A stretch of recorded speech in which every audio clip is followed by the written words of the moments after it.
স্বাগত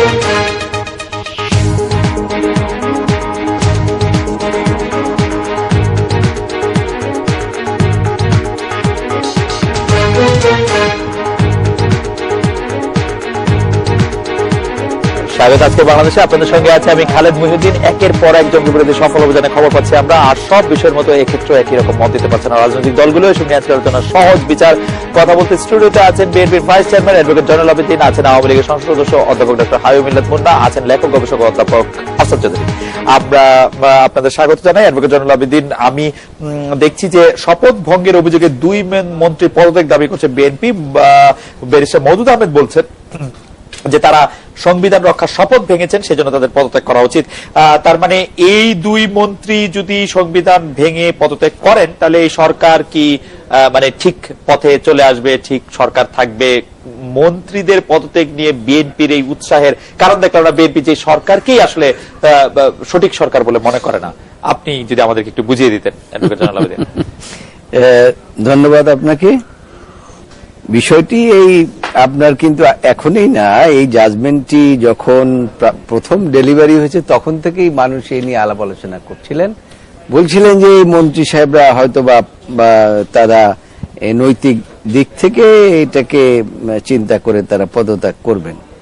এখন আবার অনেকদিন পরে যখন পূর্ণাঙ্গ জাজমেন্ট আসলো, তখন এইটা আবার সাংবাদিকদের মধ্যে, সাধারণ মানুষের মধ্যে, এবং আবার এইটা আপনার দেখবেন পত্রিকায় হেডিং আসছে এমন ভাবে যে সংবিধান লঙ্ঘনের দায়ে তাদের বিচার হয়েছে এবং তারা সংবিধান লঙ্ঘন করেছেন এবং সংবিধানের যে শপথ এটা ভঙ্গ করেছেন আর কি। এখন কথাটা হলো, মন্ত্রীরা তো সাধারণত শপথ পরেই সংবিধানের রক্ষক ভক্ষক ইত্যাদি ইত্যাদি কথাবার্তা ওখানে আছে, এবং সেটা বলেই সাধারণত আপনার মন্ত্রণালয়ের দায়িত্ব গ্রহণ করে। এই ক্ষেত্রে সেটা করেছে। এখন দেশের সর্বোচ্চ আদালত সুপ্রিম কোর্ট, সেই সুপ্রিম কোর্টের মধ্যে আবার 2 পার্ট, একটা high court division, appellate division. Appellate division যখন এরকম একটা ভার্ডিক্ট দিয়েছে, তখন আসলে বিএনপি কি দাবি করলো, বা সাংবাদিকরা কি দাবি করলো, বা আমি কি দাবি করলাম, সাধারণ মানুষ কি দাবি করলো, এটা কিন্তু বড় কথা নয়। নৈতিকভাবে আসলে এই মন্ত্রী সাহেবদের থাকা উচিত না। দাবি তো পরের কথা, আর দাবি করলেই যে মন্ত্রী সাহেবরা পদত্যাগ করবেন এটাও আমি মনে করি না। আপনার এই বক্তব্যের সাথে আমি একদমই একমত, কিন্তু বিএনপি যেখানে সরকারের বৈধতাই স্বীকার করে না, সেখানে 2 জন মন্ত্রী সংবিধান ভঙ্গ করা, শপথ ভঙ্গ করা, এইটার ব্যাপারে মন্তব্য দেওয়ার কারণ কি? শুধু আলোচনা আসা পত্রপত্রিকা, সরকারের বৈধতা আর অবৈধতার বিষয়ে তো অনেক আগেই বিএনপি তার অবস্থান পরিষ্কার করেছেন। সুতরাং সেই ক্ষেত্রে এখন আপনার একটি সরকার তো আছে, সেটা অবৈধ সরকার হলেও তো সেটা আছে। সুতরাং সেখানে তো সকলকেই বলতে হবে। আমরা কি এখন সরকার যদি একটা এই ধরেন অবৈধ সরকার এবং এইটা আর আলোচনা আগায় না, তাহলে তো আপনার অস্তিত্ব থাকে না, আমাদের অস্তিত্ব তো কিছুই থাকে না, আলোচনা আগায় না। সেই জন্য আমরা বলছি যে আলোচনাটা আগানোর জন্য আসলে এইটা নিয়ে আর আলোচনা না করাই আমি মনে করি। আমি একটু অধ্যাপক ডক্টর হাবিব মিল্লাতের কাছে আসতে পারি যে আমাদের দেশে গণতান্ত্রিক আইনি স্পেস কি সবার জন্য সমান কিনা? আমি যদি বলি শপথ ভঙ্গ করে 2 মন্ত্রী পদে বহাল আছেন বলে কেউ বলছেন, সংসদে হাজিরা দিলে পুলিশ খুঁজে পাচ্ছেন আরেকজন সংসদ সদস্যকে, আমানুর রহমান তার নাম, আরেকজন সংসদ সদস্য নিজাম হাজারী দণ্ড ফাঁকি দিয়ে সংসদ নির্বাচিত হয়ে গেছেন বলে বলছেন কেউ। এটি আইন সবার জন্য সমান কিনা? আইন প্রণেতা ডক্টর হাবিব মিল্লাত মুন্নার কাছে একটু জানতে চাইব। ধন্যবাদ আপনাকে এবং দর্শকদের। আপনি একটা গুরুত্বপূর্ণ প্রশ্ন করেছেন, এ কারণেই যে আইন সবার জন্য সমান কিনা। অবশ্যই আইন সবার জন্য সমান, সেটা যিনি যেই হন না কেন, ধর্ম বর্ণ নির্বিশেষে আইন সবার জন্য সমান। যে রাজনৈতিক দলই করুক না কেন, তার জন্য আইন সবচেয়ে সমান। আপনি 3টি ঘটনার উল্লেখ করেছেন। একটি হচ্ছে 2 জন মন্ত্রী সংবিধান লঙ্ঘন করেছে বলে যে রায়টি হয়েছে সে সম্বন্ধে বলেছেন। আপনি বলেছেন আমানুর রহমান, আমানের কথা, তাকে পুলিশ খুঁজে পাচ্ছে না, তাকে সে সংসদে গিয়ে হাজিরা দিয়ে আসছে। এবং তৃতীয়টি বলেছেন নিজাম হাজারী সম্বন্ধে দণ্ড হয়েছে, কিন্তু তারপর প্রথমটি সম্বন্ধে আমি বলতে পারি যে আপনারা দেখেন বাংলাদেশে যে আইনের শাসন আছে তার প্রমাণ হাইকোর্টে কিন্তু এখন আবার আরেকজন রিট করেছেন, এবং রিট করে আজকে কিন্তু করেছেন তিনি, এবং এর জন্য অপেক্ষায় আছেন। আর মন্ত্রীরা যে আইন ভঙ্গ করেছেন এবং তাদের জন্য তারা শপথ ভঙ্গ করেছেন। সত্যিকার অর্থ আমি যদিও বলা হয় আইন প্রণেতা, কিন্তু আইনের মারপ্যাচ শুধুমাত্র যারা আইন বিশেষজ্ঞ তারাই বলতে পারবেন। তবে আমি সাদা চোখে যেটি বলি, যদি কেউ সংবিধান লঙ্ঘন করে থাকেন, শপথ ভঙ্গ করে থাকেন, যদি করে থাকেন কারো সে থাকা উচিত না। কিন্তু আমি ব্যক্তিগতভাবে কোনো মতামত দিতে পারবো না যে তিনি আইন ভঙ্গ করেছেন কি করেন নাই, এটা আমি বলতে পারবো না। আসলে হাইকোর্টের রায়, সুপ্রিম কোর্টের রায় বাংলাদেশে বারবার পদদলিত হয়েছে। আপনি বলেন যে সরকার বৈধ কি অবৈধ, নৈতিকতার প্রশ্ন আপনি যখন উঠান তখন আমরা প্রশ্ন করি 75 পরবর্তীকালে, আমি আপনার কথা বলে নেই, 75 পরবর্তীকালে জিয়াউর রহমান থেকে যতগুলো সরকার এসছে কোন নৈতিকতার ভিত্তিতে তারা আসছে, আপনাকে সে প্রশ্নের উত্তর দিতে হবে। এক্স্যাক্টলি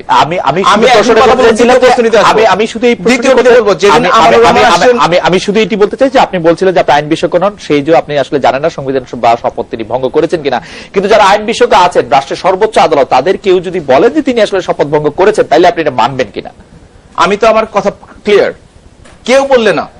আপনি বিএনপির পক্ষ থেকে একরকম বলবে, জামাতের পক্ষ থেকে একরকম বলবে, কমিউনিস্ট পার্টির পক্ষ থেকে রাষ্ট্রের সর্বোচ্চ আদালত বললে আপনি মানবেন কিনা? অবশ্যই রাষ্ট্রের সর্বোচ্চ আদালত, রাষ্ট্রের সর্বোচ্চ আদালত বলেছেন কিনা তিনি শপথ ভঙ্গ? তাহলে এর বিরুদ্ধে আবার রিট হলো কেন? এটার বিরুদ্ধে রিট হলো যে এটার পক্ষেও রিট হয় না। কি রিট হয়েছে যে আমার কথাটা শেষ হয়। তিনজন সম্বন্ধে বলেছিলেন। আমানুর রহমান যেদিন সংসদে যায়, পরদিন পত্রিকায় দেখলাম, জি আমি সেদিন পুরোটা সময় সংসদে ছিলাম, আমানুর রহমানকে সংসদ কক্ষে 1 মিনিটের জন্য দেখা যায় নাই। তিনি হয়তো কোনো এক ফাঁকে এসে খাতাটি বাইরে থাকে, সবাইকে দেখেন না দেখে, বিশেষ করে বিশেষ করে ওনাদের দিকে 2-3 জনের দিকে নজর থাকে যে তারা তাদের প্রতিদিন পত্র পত্রিকা লেখা হচ্ছে, আমরা নজর রাখি। আমানুর রহমান রানার দিকে নজর রাখছিলেন, অবশ্যই সবাই রাখি। এবং আমরা দেখেছি পরদিন শুনলাম সিগনেচার যে খাতাটিতে করা হয়, আপনি যদি সংসদে যে দেখেন সেটা লবিতে থাকে, সেটা কিন্তু সংসদ ভবনের সংসদের যে মূল কক্ষ সেটাতে থাকে না। তিনি হয়তো কোনোভাবে এসে স্বাক্ষর করে হয়তো চলে গেছেন। এটা অতীতে আমরা দেখেছি বিএনপির ক্ষেত্রে। একজন সাংবাদিক হিসেবে আমি যখন সংসদ ভবনে সংসদ অধিবেশন কভার করতে গেছি, অন্তত 5 জায়গায় আপনারা সাক্ষী দিবেন যে আমি যদি ভুল বলে থাকি, অন্তত 5 জায়গায় আমাকে পরিচয় পত্র দেখাতে হয়েছে, আমি কে সেটা পরিচয় বলতে হয়েছে। সংসদ সদস্যদের কোনো পরিচয় পত্র দেখাতে হয় না, তাকে শুধু তাকে কেউ চেনা যায় না, তাকে বলতে হবে যে আমি এমপি। না, তা বলতে হবে না। তাদেরকে একটা রাস্তা দিয়ে ঢোকা আছে, সংসদের ডান দিক দিয়ে এমপিরা ঢোকেন এবং বাকি যারা আছেন তারা বাম দিক দিয়ে। আমি কি সে বাম দিক দিয়ে ঢুকতে পারবো? আপনি বাম দিক দিয়ে ঢুকতে পারবেন, অবশ্যই তল্লাশি। কিন্তু আমি যদি আজকে যাই, আমাকে তল্লাশি করবে না, রাইট, কারণ আপনাকে চেনে এবং সবাই জানে যে আমানুর রহমান রানাকে কেউ চিনেছে, সেজন্য তাকে বাম দিক দিয়ে ঢুকতে দিয়েছে। না, স্বাভাবিকভাবে তাকে ঢুকতে দিয়েছে। কেন? মানে তাই সে যে সাংবাদিক খালেদ মহিউদ্দিন কিভাবে বুঝলো? একটা কথা বলি, প্রত্যেকটি পুলিশ যারা ওইখানে ডিউটি করছে তারা কি জানে যে ওনাকে গ্রেফতার করতে হবে? এটা জানা সম্ভব তাদের পক্ষে? তাদের জানানো দরকার ছিল। কে জানাবে? রাষ্ট্রের পক্ষ থেকে, যেহেতু রাষ্ট্র বলতে কি এখন আপনি বলেন যে আমার ওই এলাকায় যে কয়জন পুলিশ ডিউটি করে প্রত্যেকের পক্ষে জানা সম্ভব, বা কেউ জানে ওইখানে, বা তাকে যে গ্রেফতারি পরোয়ানা আছে কিনা, এটা তো সত্যিকার অর্থে কেউ সবার পক্ষে জানা সম্ভব কিনা। আপনি নিজাম হাজারীর কথা বলেছেন, দায়িত্ব থাকলে জানাতাম। আমি মনে করি যে কেউ যদি সাজার চেয়ে কম সাজা খেতে বেরোয় আসে, অবশ্যই সেটা শাস্তিযোগ্য। কিন্তু আপনি তো কোর্টের বাইরে যেতে পারেন না। কোর্টে স্পষ্ট হবে ফেরত পাঠিয়েছে পরশুদিন যে তিনি 13 বার রক্তদান করেছেন, এবং যদি 1 মাস করে অথবা 3 মাস করে, আমি ঠিক এক্স্যাক্টলি বলতে পারবো না কতদিন করে উনি সাজা মওকুফ পান, সেই সাজা মওকুফ করার কতদিন পেয়েছেন সেইটা দেখার জন্য। সুতরাং সাজা হওয়ার আগে কাউকে দোষারোপ করা আসলে ঠিক হবে না। আচ্ছা, আমার মনে হয় যে তিনি ডক্টর আমিনুল মুন্না অনেকগুলি বিষয় একদম স্পষ্ট করে বলেছেন। জনাব আফসার চৌধুরী, আমি একটি জেনারেলাইজ প্রশ্নে আসতে চাই যে গণতান্ত্রিক স্পেসের ঘাটতি বলে যে মানে প্রপোজটা নিয়ে আমরা আলোচনা করছি, সেটি আপনি ফিল করেন কিনা যে আসলে আমাদের এই গণতান্ত্রিক স্পেসের ঘাটতি ঘটছে? আসলে আমি গতকাল একটা আলোচনা সভা ছিল, ওখানে আইনমন্ত্রী ছিলেন, তো উনি যেটা বলছেন যে এই সংকটটা তো আছে। আমার মতে আমাদের সবচেয়ে বড় সমস্যা হচ্ছে আমাদের রাজনৈতিক কাঠামোর দুর্বলতা। এই রাজনৈতিক কাঠামোর দুর্বলতা কেউ অস্বীকার করে না, যেটা বলে যে কে এর জন্য দায়ী, সেটার একটা বিষয় চলে আসে। এখন রাজনৈতিক কাঠামো দুর্বল হয়ে পড়ে, তখন পরিসরের উপরে চাপটা পড়ে। বাংলাদেশ সংসদ এখন আছে, কিন্তু সংসদ নিয়ে মানুষ খুব একটা চিন্তা ভাবনা করে না। এটা খুব একটা সক্রিয় সংসদ হিসেবে মানুষের কাছে পরিচিত নয়। আচ্ছা ভাই, এই কথা বললে মানে একটা প্রশ্ন কিরকম আসে যে কবে ছিল?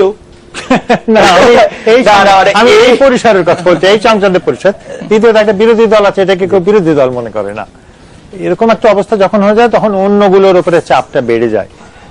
বিরোধী দল তো ভালো, নানা রকম গবেষণা নানা রকম বিরোধিতা করছে, তারপরে হচ্ছে একমত হচ্ছে, সমস্যাটা হচ্ছে যে আমাদের শান্তিপূর্ণ সহ অবস্থানে আছে। শান্তিপূর্ণ সমস্যা তো আছে। এইটা নিয়ে তো একসময় আলাপ হয়েছে, এখন আর এটা নিয়ে আলাপ হয় না, যেহেতু এটার মধ্যে চলে গেছে। সমস্যা যেটা হচ্ছে সেটা হচ্ছে যে আমাদের আগামীটাকে আমরা তৈরি করছি কিনা। আমরা পূর্বে তো আইনমন্ত্রী নিজেই বললেন যে আমাদের পূর্বে 27 বছর ধরে বিএনপি ছিল, সেই সময় তৈরি হয়নি, অন্যান্য দল ছিল, তৈরি হয়নি।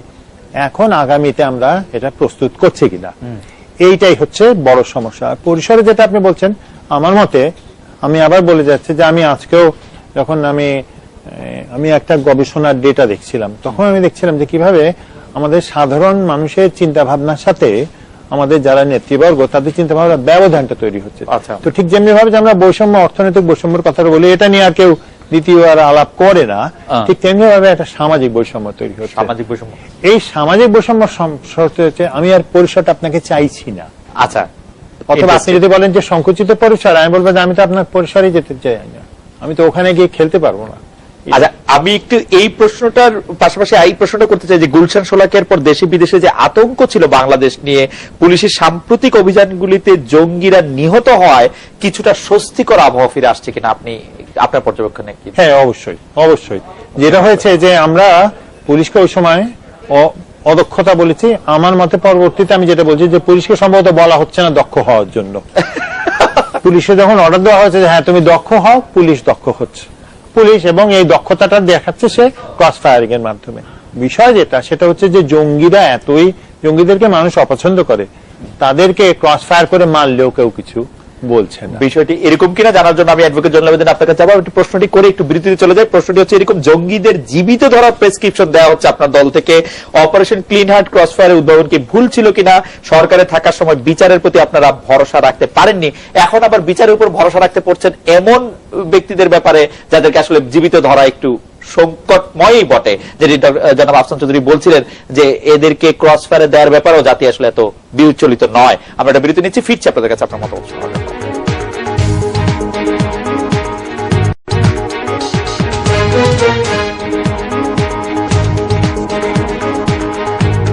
ফিরে এলাম আজকে বাংলাদেশে অ্যাডভোকেট জয়নুল আবেদিন বিদ্রোহকে প্রশ্ন করছিলাম যে আপনারা জীবিত ধরতে চাচ্ছেন। আমি বেগম জিয়াকে একটু উদ্ধৃত করি, তিনি বলছেন যে কথাটা তারা বলতে চায় আমরা জঙ্গি নির্মূল করার জন্য তাদের হত্যা করেছি, আমরা বলবো যেদিন তামিম মারা গেছে তার সেদিন তিনি বলছেন আজকে কেন সত্যিকারের জঙ্গি ধরে তাদের জীবিত কেন ধরা হলো না, জীবিত ধরা হলে সত্যিকারের তথ্য পাওয়া যেত তাদের কাছ থেকে। অ্যাপারেন্টলি বেগম জিয়ার বাংলাদেশের পুলিশ বাহিনীর তথ্য সংগ্রহ প্রক্রিয়া এবং তথ্য সংগ্রহ প্রদানের উপর ব্যাপক আস্থা রয়েছে।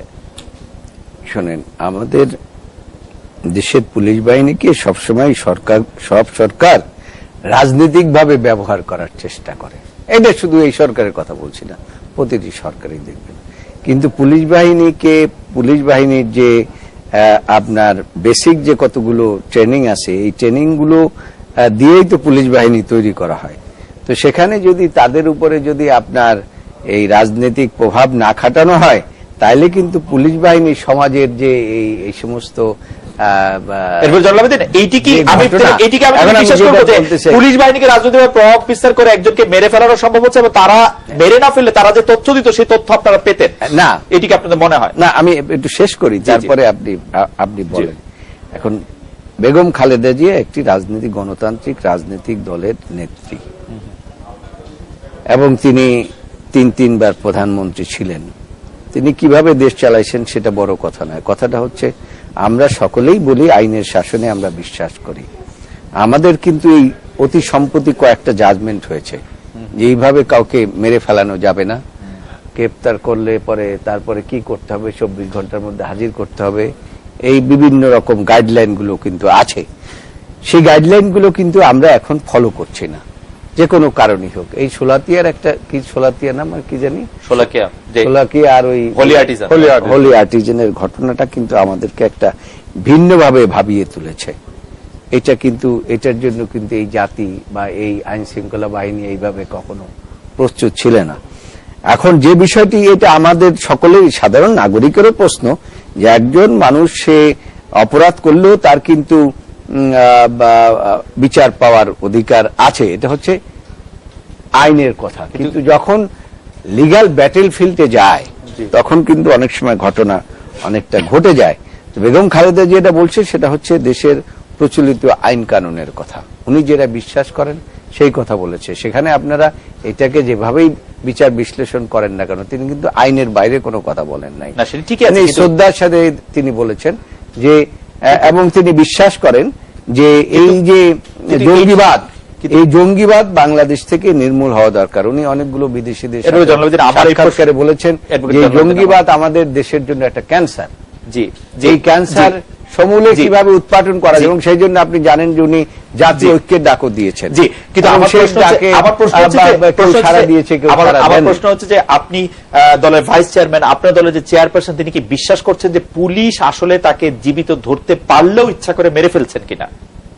তার বক্তব্য কি এটি আমরা বুঝবো কিনা? না, এখন আপনার অনেকগুলো ঘটনায় কিন্তু মনে হচ্ছে যেমন আপনার ওই যে কি জানি বা কিছুদিন আগে ধরে এনে তারপরে আপনি পুলিশের সাথে ছিল, পুলিশের মধ্যে ছিল এবং আইন শৃঙ্খলা বাহিনীর কাছে ছিল।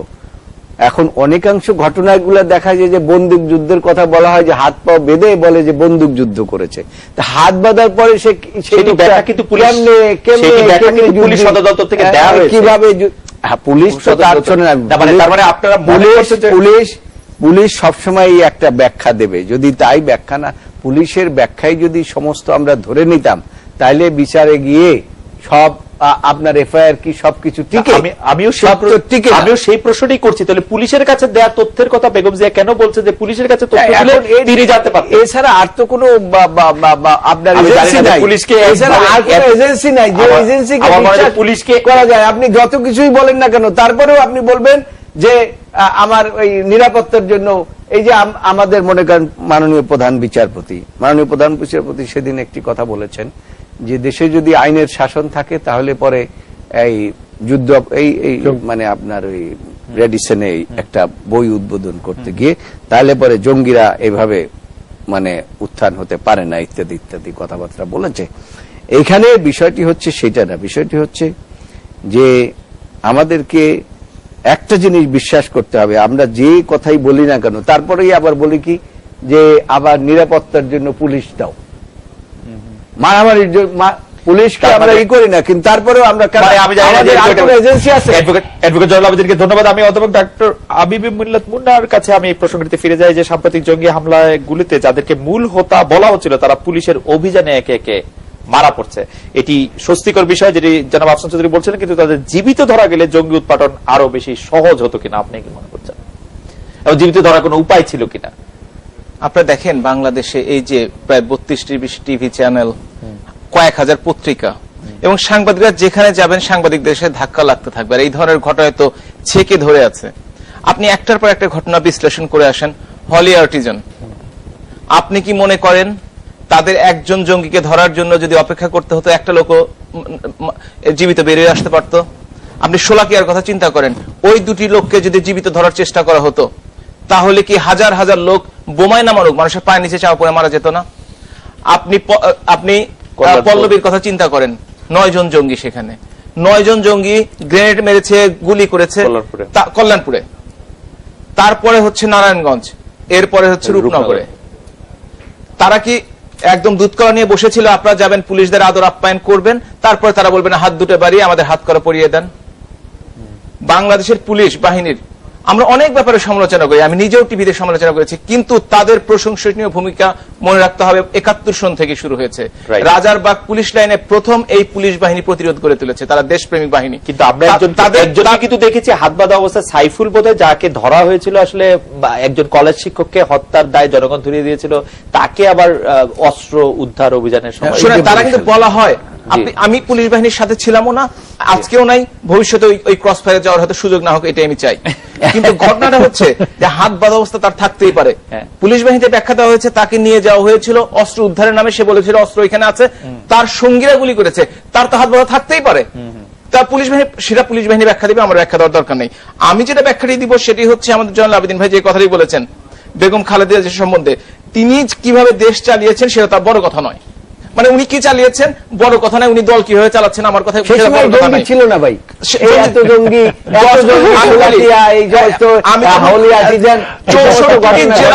63 জেলায় বোমা ফুটেছে, আপনাদের সময় 10 ট্রাক অস্ত্র আপনাদের সময় খালি হয়েছে, 76 আরে, কেজি বোমা আরে, পাওয়া গেছে ওই সময় কোটালীপাড়ায়। কি পাওয়া গেছে, আপনি কি হয়েছে, ওই যে বাংলা ভাই, 21 অগাস্ট নেত্রীকে হত্যা রাগা, করার চেষ্টা এই সমস্ত করেছেন। কথা বলে জঙ্গিবাদ এগুলা ঢাকা বাংলা যাবে ভাই না। আপনাদের তৈরি। যাই হোক, সেগুলো এই বলতে চাই না আমি। আমি যে বলে বলছিলাম ওই সব- পুলিশদের কথা। আপনারা গাড়ি অবশ্যই ওইদের ইতিহাসকে- গাড়তে থাকেন আর কি। ইতিহাস আমি কখনো কখনো বলি যে আমাদের সময়টিতে আমরা যেমন ইতিহাস আপনারা ওই বিকৃত ইতিহাস পুরানো পড়ে রোল হয়েছি, আর বঙ্গবন্ধুকে বাজারে বুঝতে পারে নাই, আপনারা আবার ওই ইতিহাস বিকৃতি করার চেষ্টা করেছেন। কিন্তু সেই দিন আর নাই। এখন ডিজিটাল বাংলাদেশ। আমি কথা শেষ করি, পুলিশের কথাটা। এখন একদম আপনি যেটা বলছেন এখন- জঙ্গিদের হত্যা করা ঠিক হয়েছে কিনা, Right. আজকে একটি কথা চিন্তা করে দেখেন, মাননীয় প্রধানমন্ত্রী যেদিন জঙ্গিবাদের ঘটনা ঘটলো, সারা বাংলাদেশকে ঐক্যবদ্ধ হতে বললেন এবং পরবর্তীতে দেশের বাইরে থেকে এসে সাংবাদিক সম্মেলন করে বললেন বাংলাদেশ ঐক্যবদ্ধ। বাংলাদেশই একমাত্র দেশ পৃথিবীর মধ্যে আমি মনে করি সবচেয়ে প্রথম জঙ্গিবাদ দমন করবে। কিভাবে? সেটি হচ্ছে সারা বাংলাদেশের জনগণ, এমনকি যে পরিবার থেকে যে সন্তানটি জঙ্গি হচ্ছে সেই পরিবারও ঘৃণা করছে তাদেরকে। আজকে যদি আপনি পত্রিকা দেখে থাকবেন, দেখবেন ঢাকা মেডিকেল কলেজে 9 জন জঙ্গির লাশ মর্গে পড়ে আছে। ডাক্তার কমপ্লেন করছে, নর্মাল যে লোকজন আসছে মর্গে থাকার জন্য তাদের কোনো জায়গা নাই, পরিবার নিচ্ছে না। একজনের পরিবার নিয়েছিল, জানাজা হয়েছিল 3 জন মানুষ। বাংলাদেশে হচ্ছে ওই সমাজ, দেশের স্বার্থে সাধারণ মানুষের সাথে আমরা সবসময় ঐক্যবদ্ধ। এটা আফগানিস্তান বা পাকিস্তান নয়, কিংবা অন্য কোনো দেশ নয় যে দলীয় স্বার্থে, গোষ্ঠী স্বার্থে আমরা সবাই বিভিন্ন সময় তার বিভিন্ন কাজ করে থাকে, সেই জন্য ওইসব সম্ভব না। কিন্তু বাংলাদেশে মাননীয় প্রধানমন্ত্রী জনপ্রিয় নেতৃত্বে সারা বাংলাদেশ ঐক্যবদ্ধ, Right. সবাই আমরা ঐক্যবদ্ধ। এই জঙ্গিবাদ শুধু বিএনপি বাদ বাংলাদেশে দিয়ে। কখনোই মাথা তুলে দাঁড়াতে পারবে না। ছোটখাটো ঘটনা তার ঘটাতেই পারে। জনাব আফসান চৌধুরী, আপনি কি মনে করেন যে বাংলাদেশে আসলে সেরকম ভাবে করা সম্ভব না? কারণ আসলে এই পরিবার থেকে এক ধরনের রেজিস্ট্যান্স দেখা যাচ্ছে, পরিবার তাদের কথা স্বীকার করছে না। সেটি আপনি মনে করেন কিনা যে সেজন্য বাংলাদেশে সেইভাবে কোনোদিন জঙ্গিবাদ মাথা তারা দিতে পারবে না? আমি মনে করি পৃথিবীতে আমি জঙ্গিবাদের একেবারে খুব মোটা দাগের যে গবেষণাগুলো হচ্ছে তাতে দেখা যায় পৃথিবীতে কোনো জঙ্গিবাদ হয় না যেখানে উগ্র জাতীয়তাবাদ থাকে না। আমাদের দেশে কোনো জাতীয়তাবাদী আন্দোলন চলছে না। অতএব যে আমরা যেটা বলি মেটেরিয়াল বেসিস, যে ভিত্তি যেটা, ওটা বাংলাদেশে নাই। যেটা বাংলাদেশে আছে উগ্রবাদ আছে, কিন্তু জঙ্গিবাদ যেটা বড় মাপের জঙ্গিবাদ, সেটা আপনি আইএস বলেন যেটা একটা জাতীয়তাবাদী আন্দোলন, যেটা আল কায়দা বলেন জাতীয়তাবাদী আন্দোলন, এলটিটি বলেন জাতীয়তাবাদী আন্দোলন। আমি একটা হিসেব করে দেখি 16টা চরম বড় জঙ্গিবাদ গত 20 বছরে 30 বছরে প্রত্যেকটাই জাতীয়তাবাদী আন্দোলন। বাংলাদেশে তো কেউ জাতীয়তাবাদী আন্দোলন করছে না। এটা আমি মনে করি এগুলো বিচ্ছিন্ন এই অর্থে না যে এখানে হচ্ছে আর এখানে হচ্ছে, এর মধ্যে এদের মিল নাই। এটা হচ্ছে এটার ভিত্তিটা নাই। দ্বিতীয়ত এই সমাজটা জঙ্গি সমাজ না। এই সমাজটা জঙ্গি ছিল 18 শতক 19 শতকে ইংরেজদের বিরুদ্ধে, রুজির জন্য জঙ্গি।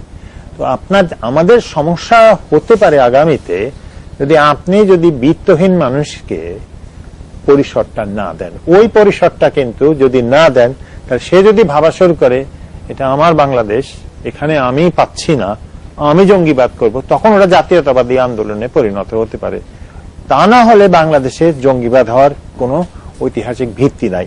আমাদের দেশের একটা বড় সমস্যা হচ্ছে, মাফ করবেন, গবেষণাটা না করে মানুষ এটা বলে। খুব আশ্চর্য হয়ে যাবে যদি মানুষ দেখে বাংলাদেশ মানুষের মধ্যে এতটা অন্য জনগোষ্ঠীর প্রতি বিরূপ ভাব নেই, কারণ সে একই কৃষি সমাজে এটা হয় না। এটা খুব সাধারণ স্বাভাবিক নিয়ম। কৃষি সমাজে জঙ্গিবাদ হয় না। আচ্ছা, এই প্রসঙ্গে আমি একটু এই পরিপ্রেক্ষিতে আমি একটু অ্যাডভোকেট জয়নাল আবেদিনের কাছে প্রশ্নটি করি এবং বিরতিতে চলে যাই। প্রশ্নটি এরকম যে দলের নেতাকর্মীদের দুর্দিনের দিকটি তুলে ধরে সম্প্রতি আমি যদি একদম স্পেসিফিক বলি যে অগাস্টের 25 বা 24 তারিখে আমরা সম্প্রতি দেখলাম যে আপনাদের দলের মহাসচিব মির্জা ফখরুল ইসলাম আলমগীর প্রকাশ্য একটি সভায় কান্না করলেন। আপনাদের মনোবল এখন কোন পর্যায়ে আছে? নেতাকর্মীদের দুর্দিনের দিকটি তুলে ধরে মির্জা ফখরুল ইসলাম আলমগীর যে ভয়াবহ খবরে আসলে একটু আবেগ আক্রান্ত হয়ে পড়ছিলেন, সেটিতে আমরা আপনাদের বক্তব্য একটু শুনতে চাইবো যে আপনাদের মনোবল এখন কোন পর্যায়ে। বিরতি নিচ্ছি, ফিরছি আপনার কাছে।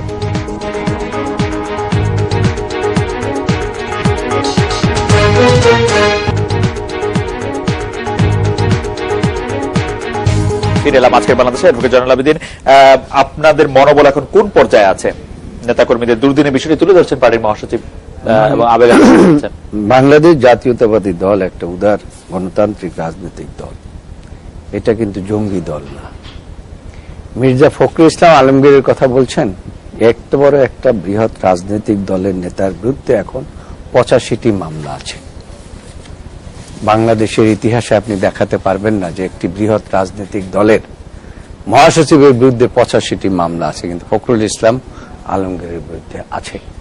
তিনি জেলখানার মধ্যে থেকে দেখেছেন যে তার ছেলেপেলেদের বিরুদ্ধে, মানে এক একজনের বিরুদ্ধে 65টা 63টা মামলা নিয়ে জেলখানার মধ্যে ছেলেপেলেরা আছে। এবং সেখানে শুধু তাই নয়, উনি জেলখানায় যখন ছিলেন তিনি আমাকে জেলখানা থেকে এসে বলেছেন যে এমন সব ছেলেপেলেদেরকে দেখেছি যে এখনো গুলি পায়ের মধ্যে রয়েছে এবং পেটের মধ্যে গুলি রয়েছে বিভিন্নভাবে। এবং এইগুলো দেখেই মূলত মির্জা ফখরুল ইসলাম আলমগীর সেদিন যে একটা বহিঃপ্রকাশ হয়েছে। আর উনি রাজনীতি করবেন, উনাকে মাসের মধ্যে 30 দিনে তো মাস, আপনার 32 দিন ওনাকে আদালতে হাজিরা দিতে হয়। একটি গণতান্ত্রিক দেশ বলে আমরা দাবি করি, সেই গণতান্ত্রিক দেশে যদি এই অবস্থা হয় তাহলে পরে সেখানে মির্জা ফখরুল ইসলাম তো আলমগীর কাঁদে, আগামী দিনে প্রত্যেকটা লোকের এভাবে কাঁদতে হবে। ডক্টর হাবিব মিল্লাত মুন্না, এই বিষয়ে আপনি কোনো কিছু বলবেন কিনা? আমাদের মূল প্রশ্ন ছিল যত বড় নেতা হোক, বরণ ধনকবর হোক, যে কথাটা বলছেন, কাজেই বিএনপি একটা নতুন কমিটি হয়েছে, বিএনপি রাজনৈতিকভাবেই আগামী দিনে শান্তিপূর্ণভাবে সবকিছু মোকাবেলা করবে। এখন বিএনপি অনেক শক্তিশালী বিএনপি। ডক্টর হাবিব মিল্লাত মুন্না, এই বিষয়ে আপনার মতামত জানতে চাই। যুদ্ধাপরাধের বিচার, আমি প্রশ্নই করিনি, যুদ্ধাপরাধের বিচার আপনার কোনো ছাড় দিচ্ছেন না। সংগঠন হিসেবে জামায়াতের বিচারে বা জামায়াতের নিষিদ্ধ অবস্থান আপনাদের অবস্থান স্পষ্ট নয়, অনেকেই বলছেন। এক্ষেত্রে দৃঢ়নীতির কারণ কি, আপনি যদি খুব সংক্ষেপে। খুবই সংক্ষেপে প্রথমে আমি একটু অ্যাডভোকেট জয়নাল আবেদিন ভাইয়ের কথাটা বলবো যে গণতান্ত্রিক দেশে অনেককে কাঁদতে হবে। আমি তো আসলে গণতান্ত্রিক দেশ বলতে বুঝি যে গণতান্ত্রিক দেশ যে দেশে জনগণের মতামতের মূল্য দেওয়া হবে, জনগণের বিরুদ্ধে এমন কিছু করা হবে না যাতে জনগণ ক্ষতিগ্রস্ত হয়, ভোট দিতে না পারে, জনগণ যাতে ভোট দিতে যেতে না পারে এই জন্য 600 স্কুল পুড়িয়ে দিতে হবে না, জনগণকে যেন পেট্রোল বোমা মেরে 135 জন মানুষকে দগ্ধ হয়ে মরতে হবে না, হাজার হাজার মানুষ পেট্রোল বোমায় দগ্ধ হয়ে মানুষকে পানি ইউনিটে পড়ে থাকতে হবে না বছরের পর বছর। আমি তো গণতন্ত্র মানে বুঝি যে দেশের অর্থনীতি 2 লক্ষ কোটি টাকা গত বছর জানুয়ারি থেকে মার্চ পর্যন্ত সংগ্রহ করা হয়েছে। আমি তো মনে করি অবরোধ রেখে দেশকে সর্বনাশ করা হয়েছে। কোমলমতি ছাত্রছাত্রীদের 25 লক্ষ 13 লক্ষ এবং 11 লক্ষ ছাত্রছাত্রীর পরীক্ষা বন্ধ করে দেশকে একটি অশিক্ষিত জাতি গড়ে ষড়যন্ত্র করা হবে, কিংবা আসলাম চৌধুরী মোসাদের সাথে মিটিং করে আসার পর দেশে জঙ্গি হামলা শুরু হবে। এইটা তো গণতান্ত্রিক পরিস্থিতি হতে পারে না। এইটা তো হতে পারে না যে 85টি মামলা হওয়ার জন্য 135 জন মানুষ মারা গেছে। বেগম খালেদা জিয়ার বিরুদ্ধে কমপক্ষে তো 135টা মামলা হওয়া উচিত। মির্জা ফখরুল ইসলামের বিরুদ্ধে হুকুমের আসামি হিসাবে 135টা মামলা কমপক্ষে হওয়া উচিত। হাজার হাজার মানুষ যারা পঙ্গুত্ব বরণ করেছে আরো 1000টি মামলা থাকা উচিত। সেখানেও তো মাত্র 85টি মামলা হয়েছে। কান্নাকাটির কারণ আছে, আল্লাহর কাছে ক্ষমা চাইতে হবে। ক্ষমা চাইতে হবে ওই সেই পরিবারের প্রতি যারা তাদেরকে হত্যা করেছে, যারা তাদেরকে সন্তানদের এতিম করেছে, যারা তার স্ত্রীকে বিধবা করেছে, তাদের সাথে অবশ্যই বেগম খালেদা জিয়া বলেছেন আইনের শাসন মানে, তিনি বলে যুদ্ধ হবে। আপনি প্রশ্ন করছেন, আমরা দেশে আইনের সুশাসন চালু করার চেষ্টা করছি। দেশে 26-21টি বছর যে অন্যায় অবিচার করে এই দেশের আইন ব্যবস্থা, অর্থনৈতিক ব্যবস্থা, রাজনীতিকে ডিফিকাল্ট করার চেষ্টা করা হয়েছে, সেইটা থেকে বেরিয়ে আসতে 26 বছর সময় দিতে হবে। সেই সময়টি শুরু হয়েছে 26 বছর। এই জন্যই সময় দিতে হবে না। 26 বছর আওয়ামী লীগ ক্ষমতা থাকবে না, ক্ষমতা থাকবে জনগণ সেটা নির্ধারণ করবে, জনগণ নির্ধারণ করবে। আপনারা নির্বাচনে আসবেন না, খেলতে আসবেন না, আপনারা সমালোচনা করবেন, সেই সমালোচনার অধিকার আপনার নাই। পারেন মাঠে আসেন, খেলেন, দেখা হবে কে যেতে। আপনাদের অবস্থান স্পষ্ট নয়। জামাতের ব্যাপারে আমাদের অবস্থান একদম সুস্পষ্ট। আজকে যদি পত্রপত্রিকা দেখে থাকেন কিংবা গতকালকে, শিবির হুজি থেকে শুরু করে প্রত্যেকটিকে নিষিদ্ধ করা হচ্ছে আইনগতভাবে। বাংলাদেশ জামাতে ইসলামকে নিবন্ধন নির্বাচন কমিশন বাতিল করেছে। কোন কাজ একদিনে হয় না। আজকে যুদ্ধাপরাধের বিচার করতে 46টি বছর লেগেছে। সুতরাং এ করতে সময় দিতে হবে, অধৈর্য হওয়ার কোন জায়গা নাই। বাংলাদেশের স্বাধীনতার বিপক্ষের লোকজন, বাংলাদেশে পাকিস্তানপন্থী, বাংলাদেশে এই বিএনপি জামাতের যারা পাকিস্তানপন্থী, তাদের স্থান বাংলাদেশে হবে না। জনাব আফসান চৌধুরী, যুদ্ধাপরাধীর বিচার কার্যকর হলে পাকিস্তান তুরস্ক অপরাধীদের পক্ষ নিচ্ছে, সরকারও তার কূটনৈতিক প্রতিবাদ করা বার্তা অব্যাহত রাখছে। সরকার আর কি করতে পারে? পাকিস্তান ও তুরস্ককে কিন্তু থামানো যাচ্ছে না। আমরা একটা বিরতি নিচ্ছি। আপনি নিশ্চয়ই জানেন যে সাম্প্রতিক ব্যর্থ অভ্যুত্থানের পর তুরস্ক অবস্থান বদলাবে বলে আমাদের মধ্যে একটি আশা তৈরি হয়েছিল, এবং তারা একটু পর্যায়ে এসে কিন্তু বলেছিল যে বাংলাদেশের অভ্যন্তরীণ ব্যাপার, কিন্তু তারা আবারও একই কথা বলছে। পাকিস্তানের ক্ষেত্রে সেই একই কথা আমরা শুনতে পাচ্ছি। সরকার আর কি করতে পারে? তাদের অবস্থান আসলে পাল্টাচ্ছে না কেন? আমরা একটা বিরতি নিয়ে ফিরছি, আপনার কাছে।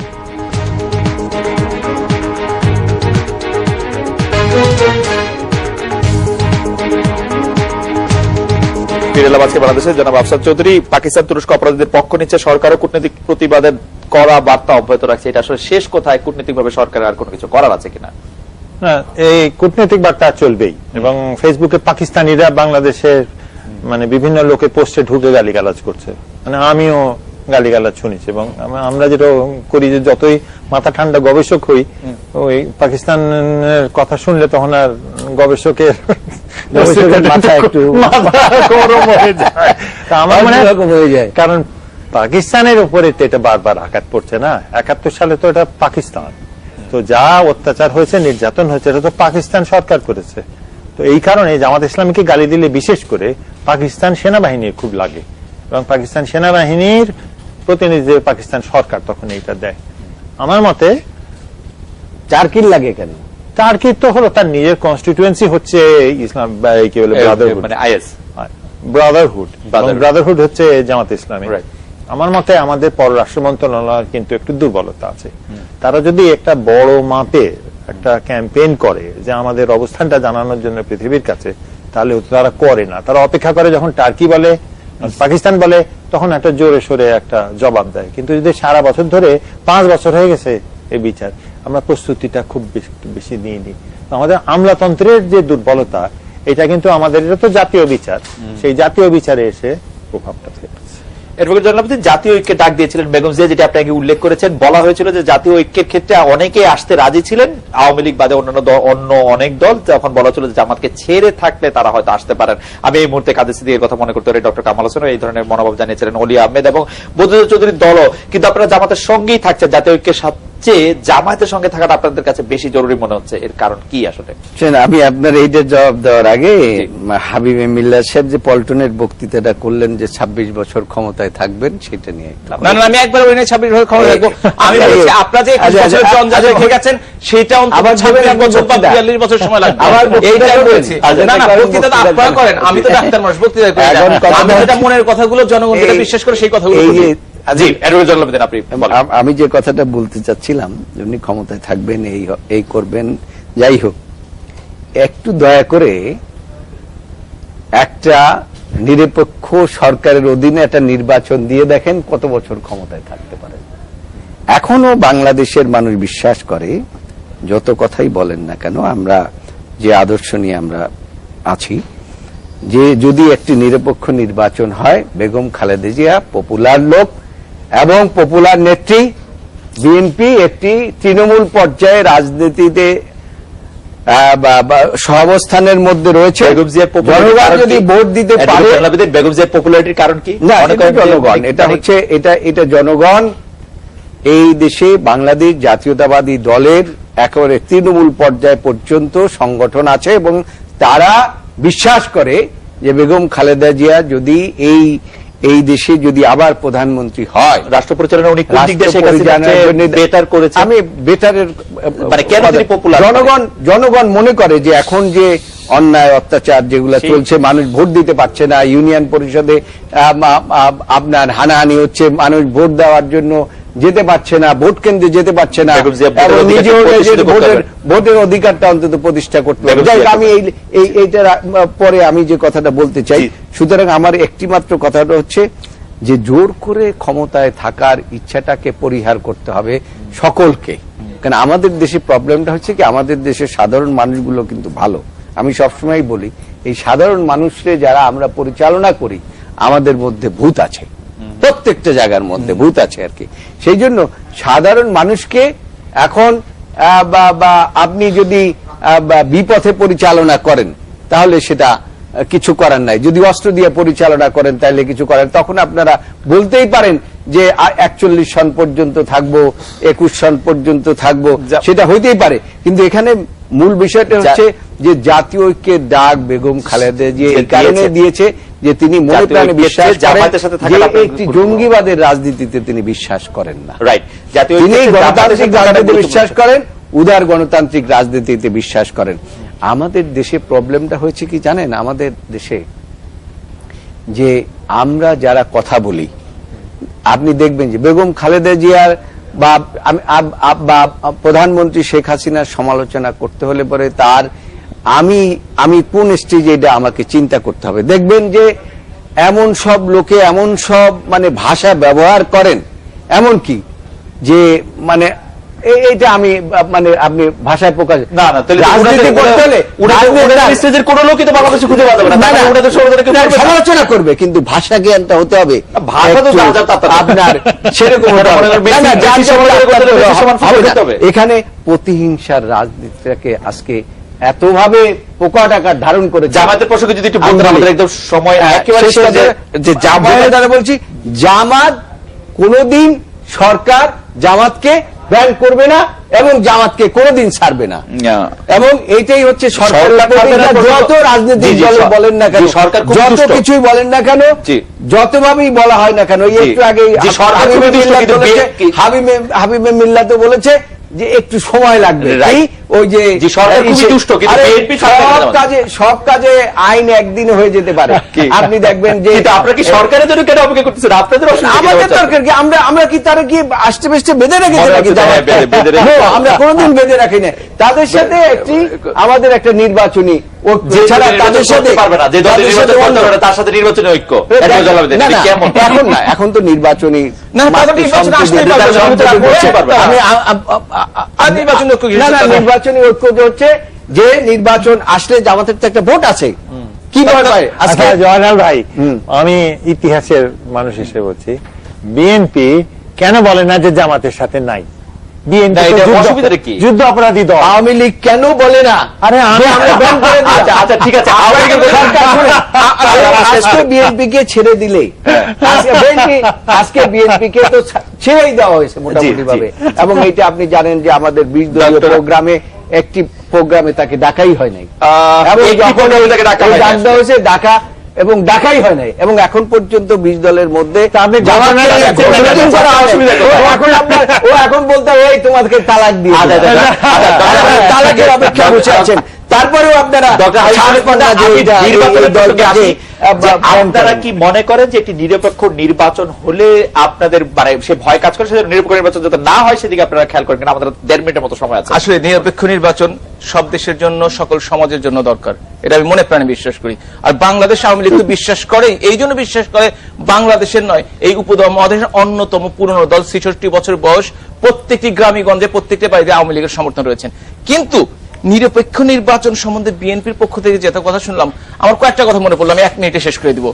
1.5 লক্ষ ভুয়া ভোটার, রাষ্ট্রপতি নির্বাচনে 100 জনের মধ্যে 110টি ভোট পড়ে। এখন কারেক্ট করে দেন। আমাকে কথা শেষ করতে দিবেন, জি। আপনার কথা শুনে আমি কখনো ডিস্টার্ব করি না। জি, জি। আমরা ভুয়া বলতে ভোটার পারি বলছেন যে সামরিক যে বাহিনী থেকে ভোটারটা ঠিক দেশের করেন। নির্বাচন করা, সামরিক বাহিনীর প্রশাসক থেকে দেশের সংবিধানকে বন্ধ করা। সেগুলি যদি আমরা বাদ না, না, রাখি, না, না, বাদ সেগুলো- রাখি। এখন এইটা হচ্ছে গণতান্ত্রিক সেই দল দল যারা বলেন এই আর কাজগুলো কিন্তু করে গণতান্ত্রিক দেশের প্রক্রিয়ার কাজ সর্বনাশ করেন। করেছে, যারা দেশের গণতান্ত্রিক স্বাধীনতাকে প্রক্রিয়ার কাজ করার করেন চেষ্টা না। করেছে, যারা দেশের গণতান্ত্রিক প্রক্রিয়া স্বাধীনতাকে, দিয়েন না। যারা দেশের স্বাধীনতাকে বিশ্বাস করে না, তাদের বিচার সম্বন্ধে বিএনপি আজকে একটা কথা বলে না। Right. তাদের কিন্তু- এদেশের রাজনীতি করার অধিকার আছে কিনা, জামাতের সাথে আমাদের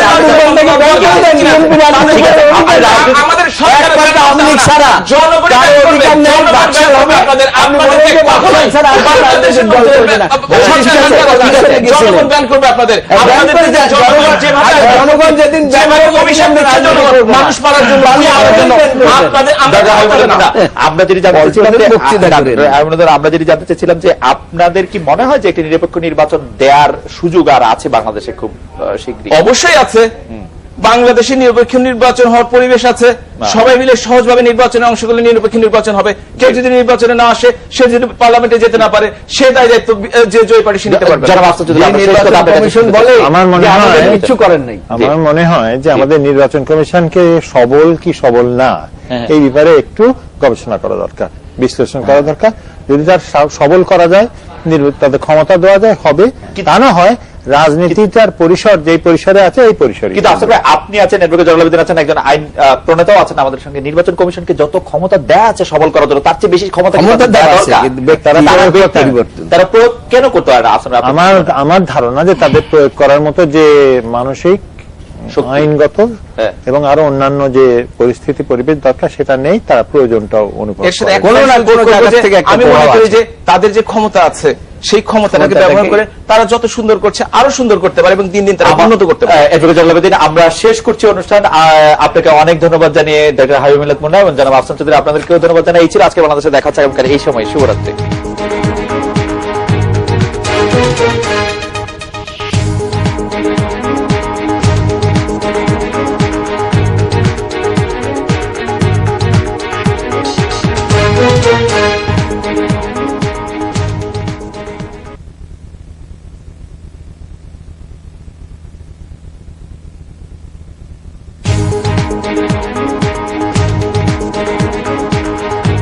আজকের বাংলাদেশ কখনো প্রস্তুত ছিল না। এখন যে বিষয়টি, এটা আমাদের সকলেরই, সাধারণ নাগরিকেরও প্রশ্ন, যে একজন মানুষ সে অপরাধ করলেও তার কিন্তু বিচার পাওয়ার অধিকার আছে, এটা হচ্ছে আইনের কথা। কিন্তু যখন লিগ্যাল ব্যাটেল ফিল্ডে যায় তখন কিন্তু অনেক সময় ঘটনা অনেকটা ঘটে যায়। বেগম খালেদা যেটা বলছে সেটা হচ্ছে দেশের প্রচলিত আইন কানুনের কথা, উনি যেটা বিশ্বাস করেন সেই কথা বলেছে। সেখানে আপনারা এটাকে যেভাবেই বিচার বিশ্লেষণ করেন না কেন, তিনি কিন্তু আইনের বাইরে কোনো কথা বলেন নাই। শ্রদ্ধার সাথে তিনি বলেছেন যে, এবং তিনি বিশ্বাস করেন যে এই যে জঙ্গিবাদ, এই জঙ্গিবাদ বাংলাদেশ থেকে নির্মূল হওয়া দরকার। উনি অনেকগুলো বিদেশিদের সাক্ষাৎকারে বলেছেন যে জঙ্গিবাদ আমাদের দেশের জন্য একটা ক্যান্সার, এই ক্যান্সার সমূলে কিভাবে উৎপাটন করা যায়, এবং সেই জন্য আপনি জানেন যে উনি জাতীয় ঐক্যের ডাকও দিয়েছেন। কিন্তু আমার প্রশ্ন হচ্ছে যে আপনি দলের ভাইস চেয়ারম্যান, আপনার দলের যে চেয়ারপারসন, তিনি কি বিশ্বাস করছেন যে পুলিশ আসলে তাকে জীবিত ধরতে পারলেও ইচ্ছা করে মেরে ফেলছেন কিনা? তার বক্তব্য কি এটি আমরা বুঝবো কিনা? না, এখন আপনার অনেকগুলো ঘটনায় কিন্তু মনে হচ্ছে, যেমন আপনার ওই যে কি জানি কিছুদিন আগে ধরে এনে তারপরে আপনি পুলিশের সাথে ছিল, পুলিশের মধ্যে ছিল এবং আইন শৃঙ্খলা বাহিনীর কাছে ছিল। এখন অনেকাংশ ঘটনাগুলো দেখা যায় যে বন্দুক যুদ্ধের কথা বলা হয়, যে হাত পা বেঁধে বলে যে বন্দুক যুদ্ধ করেছে। তা হাত বাঁধার পরে সে কিভাবে, পুলিশ তো তার পুলিশ সবসময় একটা ব্যাখ্যা দেবে। যদি তাই ব্যাখ্যা না, পুলিশের ব্যাখ্যায় যদি সমস্ত আমরা ধরে নিতাম, তাইলে বিচারে গিয়ে সব আপনার এফআইআর কি সবকিছু ঠিক। আমিও সেই প্রশ্নটাই করছি, তাহলে পুলিশের কাছে দেয়া তথ্যের কথা বেগম জিয়া কেন বলছে যে পুলিশের কাছে তথ্য দিলে তিনি জানতে পারতেন? এছাড়া আর তো কোনো আপনার পুলিশকে এজেন্সি নাই যে এজেন্সিকে পুলিশকে করা যায়। আপনি যত কিছুই বলেন না কেন, তারপরেও আপনি বলবেন যে আমার ওই নিরাপত্তার জন্য, এই যে আমাদের মনে করেন মাননীয় প্রধান বিচারপতি সেদিন একটি কথা বলেছেন যে দেশে যদি আইনের শাসন থাকে তাহলে পরে এই যুদ্ধ, এই মানে আপনার ওই রেডিসনে একটা বই উদ্বোধন করতে গিয়ে তাহলে পরে জঙ্গিরা এভাবে মানে উত্থান হতে পারে না, ইত্যাদি ইত্যাদি কথাবার্তা বলেছে। এইখানে বিষয়টি হচ্ছে সেটা না, বিষয়টি হচ্ছে যে আমাদেরকে একটা জিনিস বিশ্বাস করতে হবে, আমরা যে কথাই বলি না কেন তারপরেই আবার বলি কি যে আবার নিরাপত্তার জন্য পুলিশ দাও, মারামারির পুলিশকে আমরা করি না, কিন্তু তারপরেও আমরা এজেন্সি আছে। ধন্যবাদ। আমি অধ্যাপক ডক্টর আবিবি মিল্লাত মুন্নার কাছে আমি এই প্রসঙ্গটিতে ফিরে যাই যে সাম্প্রতিক জঙ্গি হামলায় গুলিতে যাদেরকে মূল হোতা বলা হচ্ছিল তারা পুলিশের অভিযানে একে একে মারা পড়ছে। এটি স্বস্তিকর বিষয়, যেটি জনাব আফসান চৌধুরী বলছিলেন, কিন্তু তাদের জীবিত ধরা গেলে জঙ্গি উৎপাটন আরো বেশি সহজ হতো কিনা আপনি কি মনে করছেন, এবং জীবিত ধরার কোনো উপায় ছিল কিনা? আপনারা দেখেন বাংলাদেশে এই যে প্রায় 32টির বেশি টিভি চ্যানেল, কয়েক হাজার পত্রিকা, এবং সাংবাদিকরা যেখানে যাবেন সাংবাদিকদের সাথে ধাক্কা লাগতে থাকবে। আর এই ধরনের ঘটনায় তো ছেকে ধরে আছে। আপনি একটার পর একটা ঘটনা বিশ্লেষণ করে আসেন। হলি আর্টিজান, আপনি কি মনে করেন তাদের একজন জঙ্গিকে ধরার জন্য যদি অপেক্ষা করতে হতো, একটা লোক জীবিত বেরিয়ে আসতে পারত? আপনি শোলাকিয়ার কথা চিন্তা করেন, ওই দুটি লোককে যদি জীবিত ধরার চেষ্টা করা হতো তাহলে কি হাজার হাজার লোক বোমায় না মারুক, মানুষের পায়ের নিচে চাপা পড়ে মারা যেত না? আপনি পল্লবীর কথা চিন্তা করেন, 9 জন জঙ্গি, সেখানে 9 জন জঙ্গি গ্রেনেড মেরেছে, গুলি করেছে কল্যাণপুরে, তারপরে হচ্ছে নারায়ণগঞ্জ, এরপরে হচ্ছে রূপনগরে। তারা কি একদম দুধকলা নিয়ে বসেছিল, আপনারা যাবেন পুলিশদের আদর আপ্যায়ন করবেন, তারপরে তারা বলবেন হাত দুটো বাড়িয়ে আমাদের হাত করা পরিয়ে দেন? বাংলাদেশের পুলিশ বাহিনীর আমরা অনেক ব্যাপারে সমালোচনা করি, আমি নিজেও টিভিতে সমালোচনা করেছি, কিন্তু তাদের প্রশংসনীয় ভূমিকা মনে রাখতে হবে 71 সন থেকে শুরু হয়েছে। Right. রাজারবাগ পুলিশ লাইনে প্রথম এই পুলিশ বাহিনী প্রতিরোধ করে তুলেছে, তারা দেশপ্রেমিক বাহিনী। কিন্তু আমরা একজনকে কিন্তু দেখেছি হাত বাঁধা অবস্থায়, সাইফুল বোধহয়, যাকে ধরা হয়েছিল আসলে একজন কলেজ শিক্ষককে হত্যার দায় জনগণ ধরিয়ে দিয়েছিল, তাকে আবার অস্ত্র উদ্ধার অভিযানের সময় শুনে তারা কিন্তু বলা হয়, আমি পুলিশ বাহিনীর সাথে ছিলামও না, আজকেও নাই, ভবিষ্যতে ওই ক্রস ফায়ারে যাওয়ার হয়তো সুযোগ না হোক, এটাই আমি চাই। কিন্তু ঘটনাটা হচ্ছে যে হাত বাঁধা অবস্থা তার থাকতেই পারে। পুলিশ বাহিনীতে ব্যাখ্যা দেওয়া হয়েছে, তাকে নিয়ে যাওয়া হয়েছিল অস্ত্র উদ্ধারের নামে, সে বলেছিল অস্ত্র এখানে আছে, তার সঙ্গীরা গুলি করেছে, তার তো হাত বাঁধা থাকতেই পারে। তার পুলিশ বাহিনী, সেটা পুলিশ বাহিনী ব্যাখ্যা দিবে, আমার ব্যাখ্যা দেওয়ার দরকার নেই। আমি যেটা ব্যাখ্যাটি দিব সেটি হচ্ছে আমাদের জয়নাল আবেদিন ভাই যে কথাটি বলেছেন বেগম খালেদা জিয়া সম্বন্ধে, তিনি কিভাবে দেশ চালিয়েছেন সেটা তার বড় কথা নয়। মানে উনি কি চালিয়েছেন বড় কথা নয়, উনি দল কিভাবে চালাচ্ছেন আমার কথা ছিল না ভাই, এত জঙ্গি, এত জঙ্গি, এই সমস্ত হাওলিয়া ডিজাইন 64টি জেলার মধ্যে 63টি জেলায় বোমা ফুটেছে আপনাদের সময়, 10 ট্রাক অস্ত্র আপনাদের সময় খালি হয়েছে, কি হচ্ছে না হচ্ছে এই দেখ বলে মারা চেষ্টা করা হয়েছে। 76 কেজি বোমা পাওয়া গেছে কোপারি পাড়ায়, আপনি কি হচ্ছে ওই যে বাংলা ভাই 21 অগাস্ট নেত্রীকে হত্যা করার চেষ্টা করেছেন, জঙ্গিবাদ বাংলা ভাই আপনাদের তৈরি। যাই হোক, সেগুলো বলতে চাই আমি বলছিলাম পুলিশদের কথা, ইতিহাস আমি কখনো কখনো বলি যে আমাদের সময়টিতে আমরা যেমন ইতিহাস দেখতে পাই নাই, আপনারা আবার ইতিহাস বিকৃতি করার চেষ্টা করেছেন, কিন্তু সেই দিন আর নাই। এখন ডিজিটাল বাংলাদেশ। আমি কথা শেষ করি, পুলিশের কথাটা এখন একদম, আপনি যেটা বলছেন জঙ্গিদের হত্যা করা ঠিক হয়েছে কিনা, আজকে একটি কথা চিন্তা করে দেখেন, মাননীয় প্রধানমন্ত্রী যেদিন জঙ্গিবাদের ঘটনা ঘটলো সারা বাংলাদেশকে ঐক্যবদ্ধ হতে বললেন, এবং পরবর্তীতে দেশের বাইরে থেকে এসে সাংবাদিক সম্মেলন করে বললেন বাংলাদেশ ঐক্যবদ্ধ। বাংলাদেশই একমাত্র দেশ পৃথিবীর মধ্যে আমি মনে করি সবচেয়ে প্রথম জঙ্গিবাদ দমন করবে। কিভাবে? সেটি হচ্ছে সারা বাংলাদেশের জনগণ, এমনকি যে পরিবার থেকে যে সন্তানটি জঙ্গি হচ্ছে সেই পরিবারও ঘৃণা করছে তাদেরকে। আজকে যদি আপনি পত্রিকা দেখে থাকবেন, দেখবেন ঢাকা মেডিকেল কলেজে 9 জন জঙ্গির লাশ মর্গে পড়ে আছে, ডাক্তার কমপ্লেইন করছে, নর্মাল যে লোকজন আসছে মর্গে থাকার জন্য তাদের কোনো জায়গা নাই, পরিবার নিচ্ছে না। একজনের পরিবার নিয়েছিল, জানাজা হয়েছিল 3 জন মানুষ। বাংলাদেশে হচ্ছে ওই সমাজ, দেশের স্বার্থে সাধারণ মানুষের সাথে আমরা সবসময় ঐক্যবদ্ধ। এটা আফগানিস্তান বা পাকিস্তান নয়, কিংবা অন্য কোনো দেশ নয় যে দলীয় স্বার্থে গোষ্ঠী স্বার্থে আমরা সবাই বিভিন্ন সময় তার বিভিন্ন কাজ করে থাকে, সেই জন্য ওইসব সম্ভব না। কিন্তু বাংলাদেশে মাননীয় প্রধানমন্ত্রী জনপ্রিয় নেতৃত্বে সারা বাংলাদেশ ঐক্যবদ্ধ, সবাই আমরা ঐক্যবদ্ধ। এই জঙ্গিবাদ বাংলাদেশে কখনোই মাথা তুলে দাঁড়াতে পারবে না, ছোটখাটো ঘটনা তার ঘটাতেই পারে। জনাব আফসান চৌধুরী, আপনি কি মনে করেন যে বাংলাদেশে আসলে সেরকম ভাবে করা সম্ভব না? কারণ আসলে এই পরিবার থেকে এক ধরনের রেজিস্ট্যান্স দেখা যাচ্ছে, পরিবার তাদের কথা স্বীকার করছে না, সেটি আপনি মনে করেন কিনা যে সেজন্য বাংলাদেশে সেইভাবে কোনোদিন জঙ্গিবাদ মাথা তারা দিতে পারে?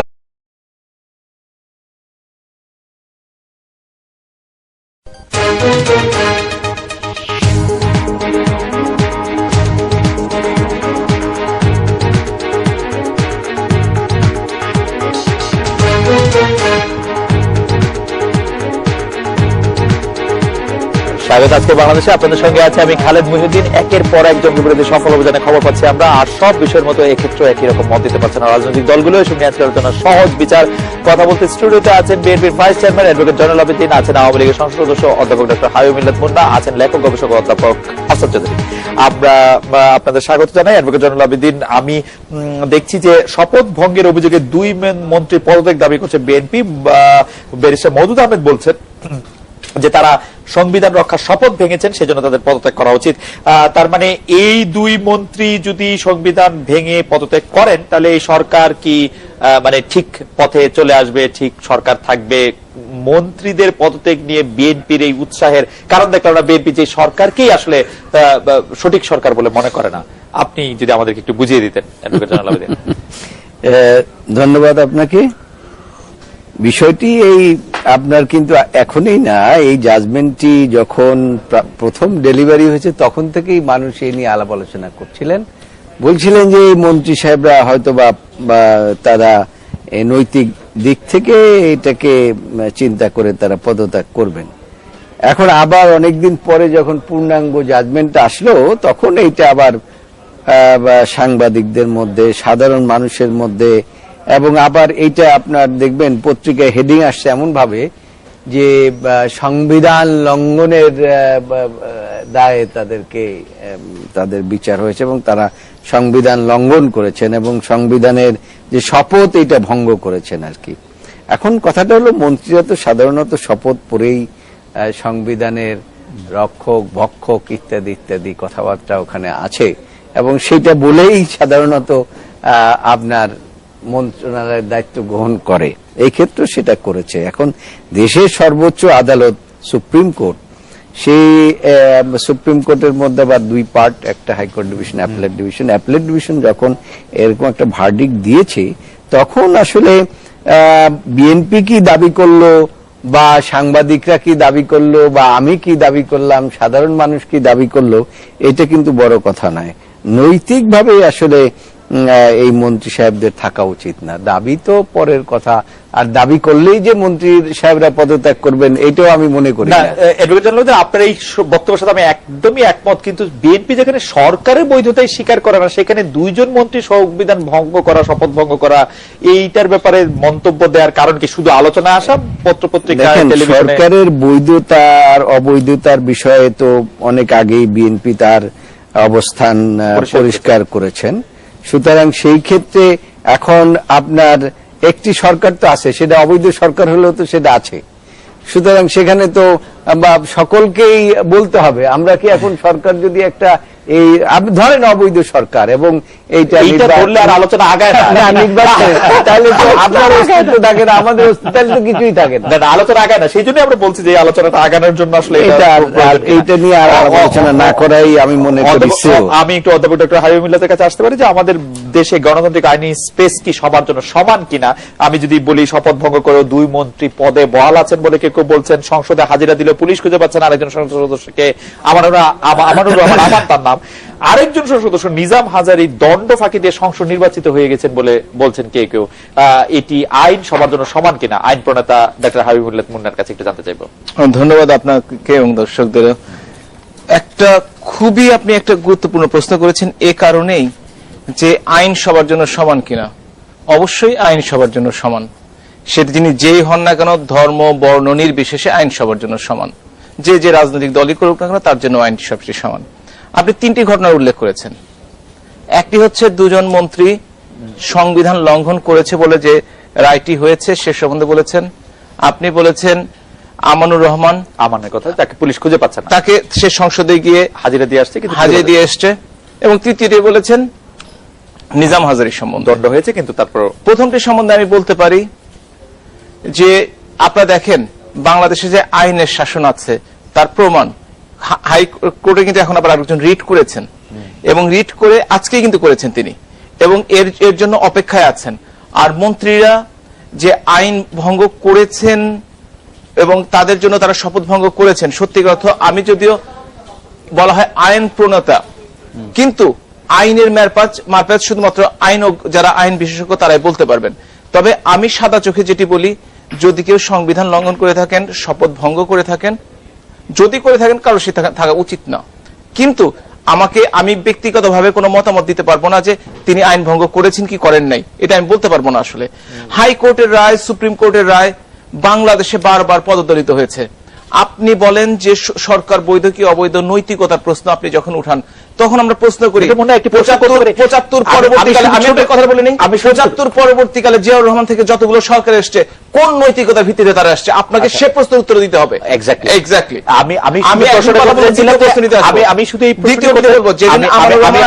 আমি শুধু এটি বলতে চাই যে আপনি বলছিলেন যে আপনি আইন বিশেষজ্ঞ নন, সেই যে আপনি আসলে জানেন না সংবিধান বা শপথ তিনি ভঙ্গ করেছেন কিনা।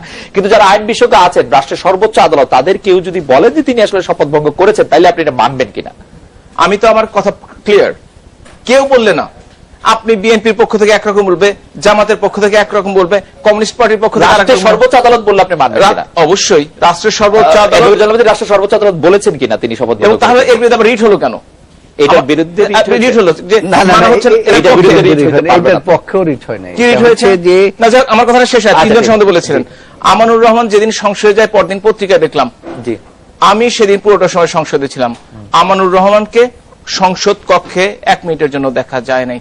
তিনি হয়তো কোনো এক ফাঁকে এসে খাতাটি বাইরে আপনি তো থাকে। সবাইকে দেখেন না দেখে, বিশেষ করে 279 না না বিশেষ করে ওনাদের দিকে 2-3 জনের দিকে নজর থাকে যে তারা তাদের প্রতিদিন পত্র পত্রিকা লেখা হচ্ছে, আমরা নজর রাখি। আপনি আমানুর রহমান রানা দিকে নজর না, না, রাখছিলেন। অবশ্যই সবাই রাখি। আচ্ছা, আচ্ছা, ঠিক আছে। এবং আমরা দেখেছি পরদিন সিগনেচার যে খাতাটিতে করা হয়, আপনি যদি সংসদে যে দেখেন সেটা লবিতে থাকে, সেটা কিন্তু সংসদ ভবনের সংসদের যে মূল কক্ষ সেটাতে থাকে না। তিনি হয়তো কোনোভাবে এসে স্বাক্ষর করে হয়তো চলে গেছেন।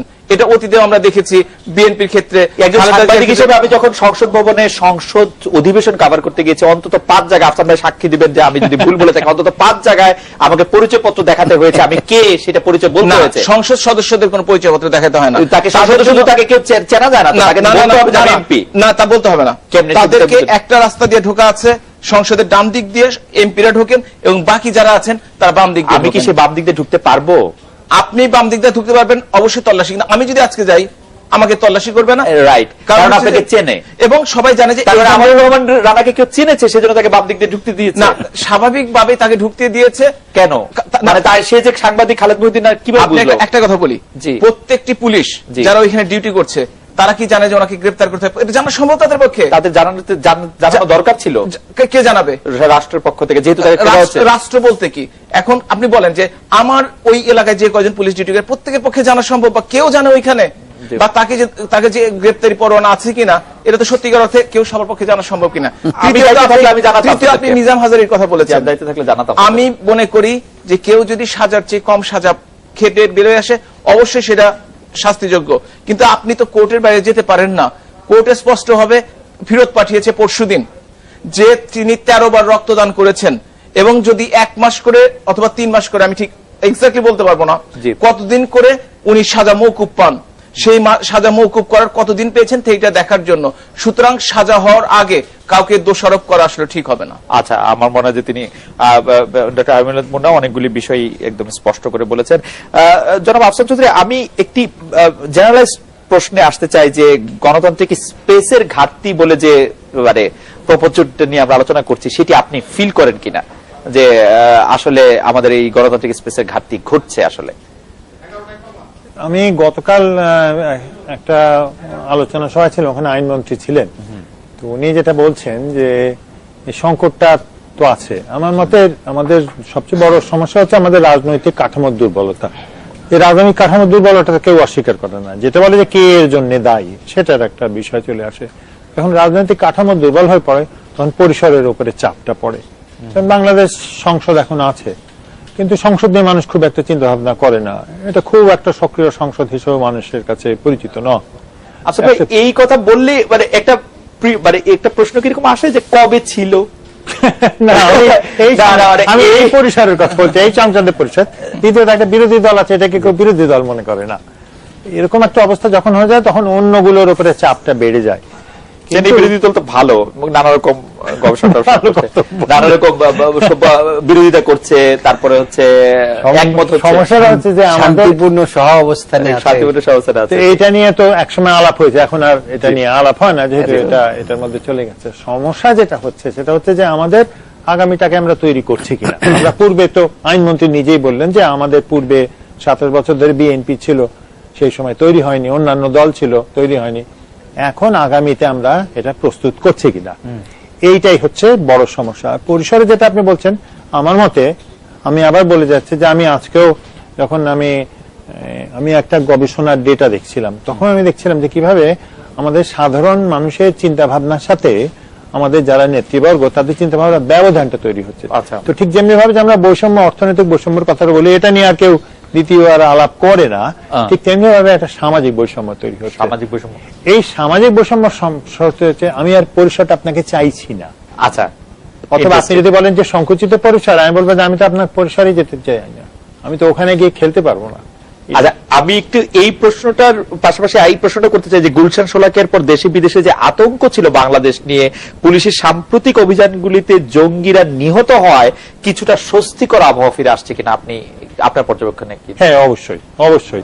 যেটা হয়েছে যে আমরা পুলিশকে ওই সময় অদক্ষতা বলেছি। আমার মতে পরবর্তীতে আমি যেটা বলছি যে পুলিশকে সম্ভবত বলা হচ্ছে না দক্ষ হওয়ার জন্য।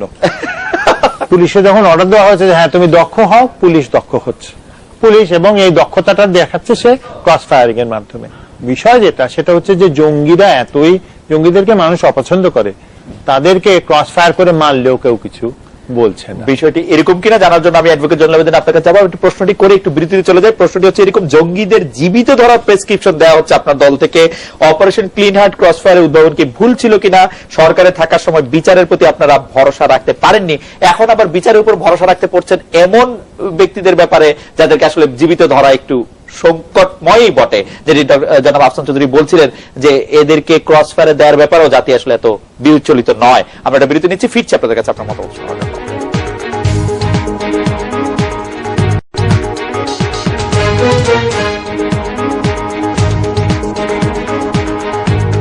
ফিরে এলাম আজকে বাংলাদেশে। অ্যাডভোকেট জয়নুল আবেদিন বিতর্কে প্রশ্ন করছিলাম যে আপনারা জীবিত ধরতে চাচ্ছেন। আমি বেগম জিয়াকে একটু উদ্ধৃত করি।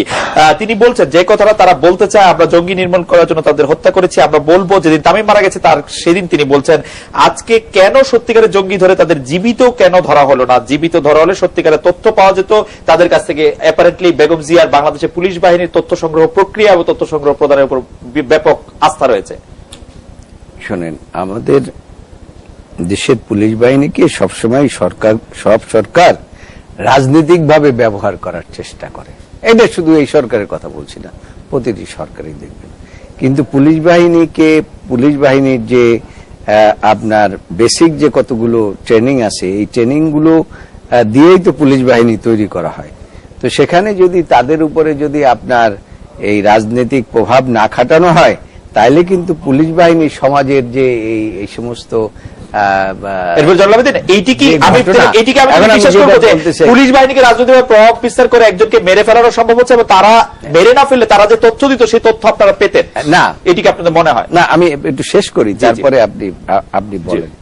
এখন বেগম খালেদা জিয়া একটি গণতান্ত্রিক রাজনৈতিক দলের নেত্রী, এবং তিনি তিনবার প্রধানমন্ত্রী ছিলেন। তিনি কিভাবে দেশ চালাইছেন সেটা বড় কথা নয়। কথাটা হচ্ছে আমরা সকলেই বলি আইনের শাসনে আমরা বিশ্বাস করি। আমাদের কিন্তু এই অতি সম্প্রতি কয়েকটা জাজমেন্ট হয়েছে যে এইভাবে কাউকে মেরে ফেলানো যাবে না, গ্রেপ্তার করলে পরে তারপরে কি করতে হবে, 24 ঘন্টার মধ্যে হাজির করতে হবে, এই বিভিন্ন রকম গাইডলাইন গুলো কিন্তু আছে। সেই গাইডলাইন গুলো কিন্তু আমরা এখন ফলো করছি না, যে কোনো কারণই হোক। এই সোলাতিয়ার একটা কি সোলাতিয়া নাম আর কি জানি, সোলাকিয়া আর ওই হোলি আর্টিজানের ঘটনাটা কিন্তু আমাদেরকে একটা ভিন্নভাবে ভাবিয়ে তুলেছে। এটা কিন্তু এটার জন্য কিন্তু এই জাতি বা এই আইন শৃঙ্খলা বাহিনী এইভাবে না। আমি মনে করি পৃথিবীতে জঙ্গিবাদের একেবারে খুব মোটা দাগের যে গবেষণাগুলো হচ্ছে তাতে দেখা যায় পৃথিবীতে কোনো জঙ্গিবাদ হয় না যেখানে উগ্র জাতীয়তাবাদ থাকে না। আমাদের দেশে কোনো জাতীয়তাবাদী আন্দোলন চলছে না। অতএব যে আমরা যেটা বলি মেটেরিয়াল বেসিস, যে ভিত্তি যেটা, ওটা বাংলাদেশে নাই। যেটা বাংলাদেশে আছে উগ্রবাদ আছে, কিন্তু জঙ্গিবাদ যেটা বড় মাপের জঙ্গিবাদ, সেটা আপনি আইএস বলেন যেটা একটা জাতীয়তাবাদী আন্দোলন, যেটা আল কায়দা বলেন জাতীয়তাবাদী আন্দোলন, এলটিটি বলেন জাতীয়তাবাদী আন্দোলন। আমি একটা হিসেব করে দেখি 16টা চরম বড় জঙ্গিবাদ গত 20 বছরে 30 বছরে প্রত্যেকটাই জাতীয়তাবাদী আন্দোলন। বাংলাদেশে তো কেউ জাতীয়তাবাদী আন্দোলন করছে না। এটা আমি মনে করি এগুলো বিচ্ছিন্ন এই অর্থে না যে এখানে হচ্ছে আর এখানে হচ্ছে, এর মধ্যে এদের মিল নাই। এটা হচ্ছে এটার ভিত্তিটা নাই। দ্বিতীয়ত এই সমাজটা জঙ্গি সমাজ না, এই সমাজটা জঙ্গি ছিল 18 শতকে 19 শতকে ইংরেজদের বিরুদ্ধে, রুজির জন্য জঙ্গি। তো আমাদের সমস্যা হতে পারে আগামীতে যদি বিত্তহীন মানুষকে পরিসরটা না দেন। ওই পরিসরটা কিন্তু যদি না দেন, তাহলে সে যদি ভাবা শুরু করে এটা আমার বাংলাদেশ, এখানে আমি পাচ্ছি না, আমি জঙ্গিবাদ করব, তখন ওরা জাতীয়তাবাদী আন্দোলনে পরিণত হতে পারে। তা না হলে বাংলাদেশে জঙ্গিবাদ হওয়ার কোনো ঐতিহাসিক ভিত্তি নাই। আমাদের দেশের একটা বড় সমস্যা হচ্ছে, মাফ করবেন, গবেষণাটা না করে মানুষ এটা বলে। খুব আশ্চর্য হয়ে যাবে যদি মানুষ দেখে বাংলাদেশ মানুষের মধ্যে এতটা অন্য জনগোষ্ঠীর প্রতি বিরূপ ভাব নেই, কারণ সে একই কৃষি সমাজে এটা হয় না। এটা খুব সাধারণ স্বাভাবিক নিয়ম। কৃষি সমাজে জঙ্গিবাদ হয় না। আচ্ছা, এই প্রসঙ্গে আমি একটু এই পরিপ্রেক্ষিতে আমি একটু অ্যাডভোকেট জয়নুল আবেদিনের কাছে প্রশ্নটি করি এবং বিরতিতে চলে যাই। প্রশ্নটি এরকম যে দলের নেতাকর্মীদের দুর্দিনের দিকটি তুলে ধরে সম্প্রতি আমি যদি একদম স্পেসিফিক বলি যে অগাস্টের 25 বা 24 তারিখে আমরা সম্প্রতি দেখলাম যে আপনাদের দলের মহাসচিব মির্জা ফখরুল ইসলাম আলমগীর প্রকাশ্য একটি সভায় কান্না করলেন। আপনাদের মনোবল এখন কোন পর্যায়ে আছে? নেতাকর্মীদের দুর্দিনের দিকটি তুলে ধরে মির্জা ফখরুল ইসলাম আলমগীর যে ভয়াবহ খবরে আসলে একটু আবেগ আক্রান্ত হয়ে পড়ছিলেন, সেটিতে আমরা আপনাদের বক্তব্য একটু শুনতে চাইবো যে আপনাদের মনোবল এখন কোন পর্যায়ে। বিরতি নিচ্ছি, ফিরছি আপনার কাছে।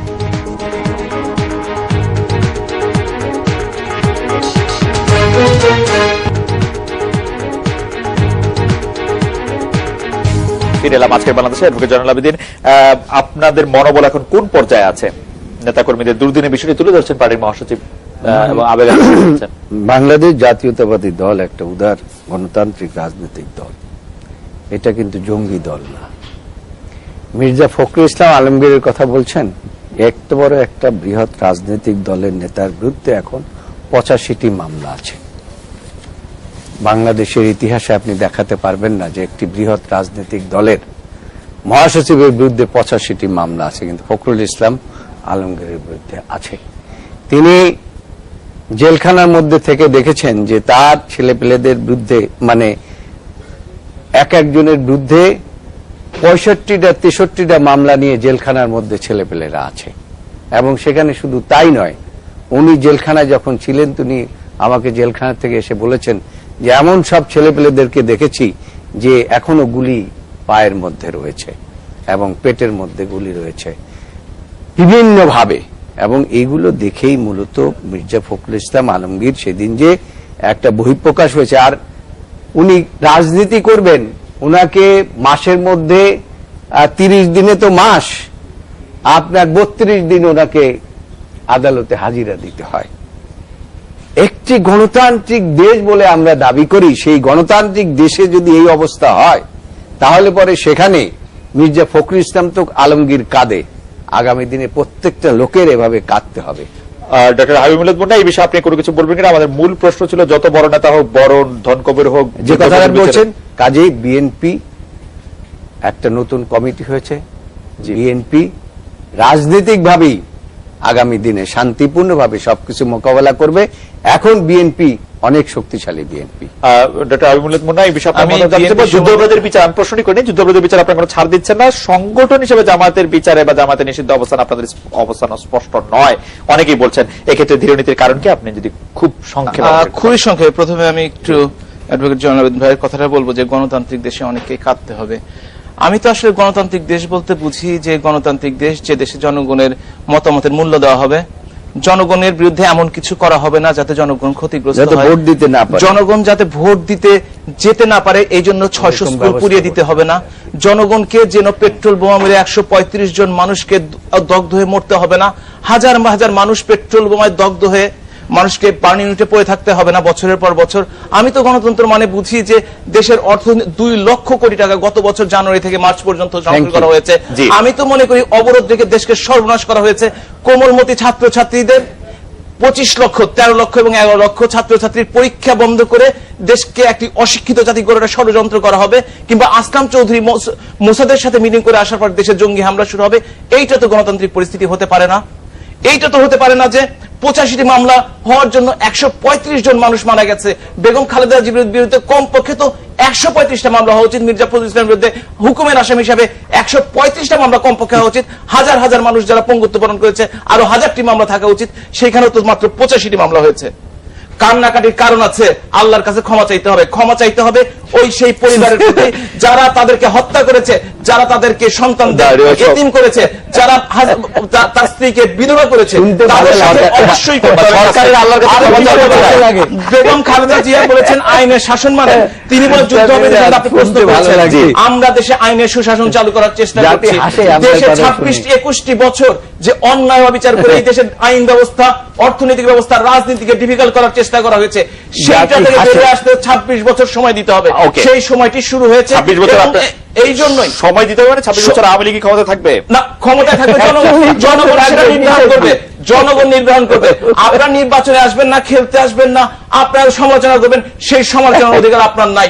পারেন মাঠে আসেন, খেলেন, দেখা হবে কে যেতে। জামাতের অবস্থান স্পষ্ট নয়। জামাতের ব্যাপারে আমাদের অবস্থান একদম সুস্পষ্ট। কিরকম সেটা? আজকে যদি পত্রপত্রিকা দেখে থাকেন কিংবা গতকালকে, জি। শিবির, হুজি থেকে শুরু করে প্রত্যেকটিকে নিষিদ্ধ করা হচ্ছে আইনগতভাবে। বাংলাদেশ জামাতে ইসলামকে নিবন্ধন নির্বাচন কমিশন বাতিল করেছে। কোন কাজ একদিনে হয় না। আজকে যুদ্ধ হবে এদের বিচার এটি করতে 7 বছর ধরে 46টি বছর লেগেছে। জি। সুতরাং এ করতে সময় দিতে হবে, অধৈর্য হওয়ার কোনো জায়গা নাই। বাংলাদেশের স্বাধীনতার বিপক্ষের লোকজন, বাংলাদেশে পাকিস্তানপন্থী, বাংলাদেশে এই বিএনপি জামাতের যারা পাকিস্তানপন্থী, তাদের স্থান বাংলাদেশে হবে না। আর জনাব আফসান চৌধুরী, যুদ্ধপ্রতির বিচার কার্যকর হলে পাকিস্তান তুরস্ক অপরাধীদের পক্ষ নিচ্ছে, সরকারও তার কূটনৈতিক প্রতিবাদ করা বার্তা অব্যাহত রাখছে। সরকার আর কি করতে পারে? পাকিস্তান ও তুরস্ককে কিন্তু থামানো যাচ্ছে না। আমরা একটা বিরতি নিচ্ছি। আপনি নিশ্চয়ই জানেন যে সাম্প্রতিক ব্যর্থ অভ্যুত্থানের পর তুরস্ক অবস্থান বদলাবে বলে আমাদের মধ্যে একটি আশা তৈরি হয়েছিল এবং তারা একটু পর্যায়ে এসে কিন্তু বলেছিল যে এটি বাংলাদেশের অভ্যন্তরীণ ব্যাপার, কিন্তু তারা আবারও একই কথা বলছে। পাকিস্তানের ক্ষেত্রে সেই একই কথা আমরা শুনতে পাচ্ছি। সরকার আর কি করতে পারে? তাদের অবস্থান আসলে পাল্টাচ্ছে না। কারণ আমরা একটা বিরতি নিয়ে ফিরছি আপনার কাছে।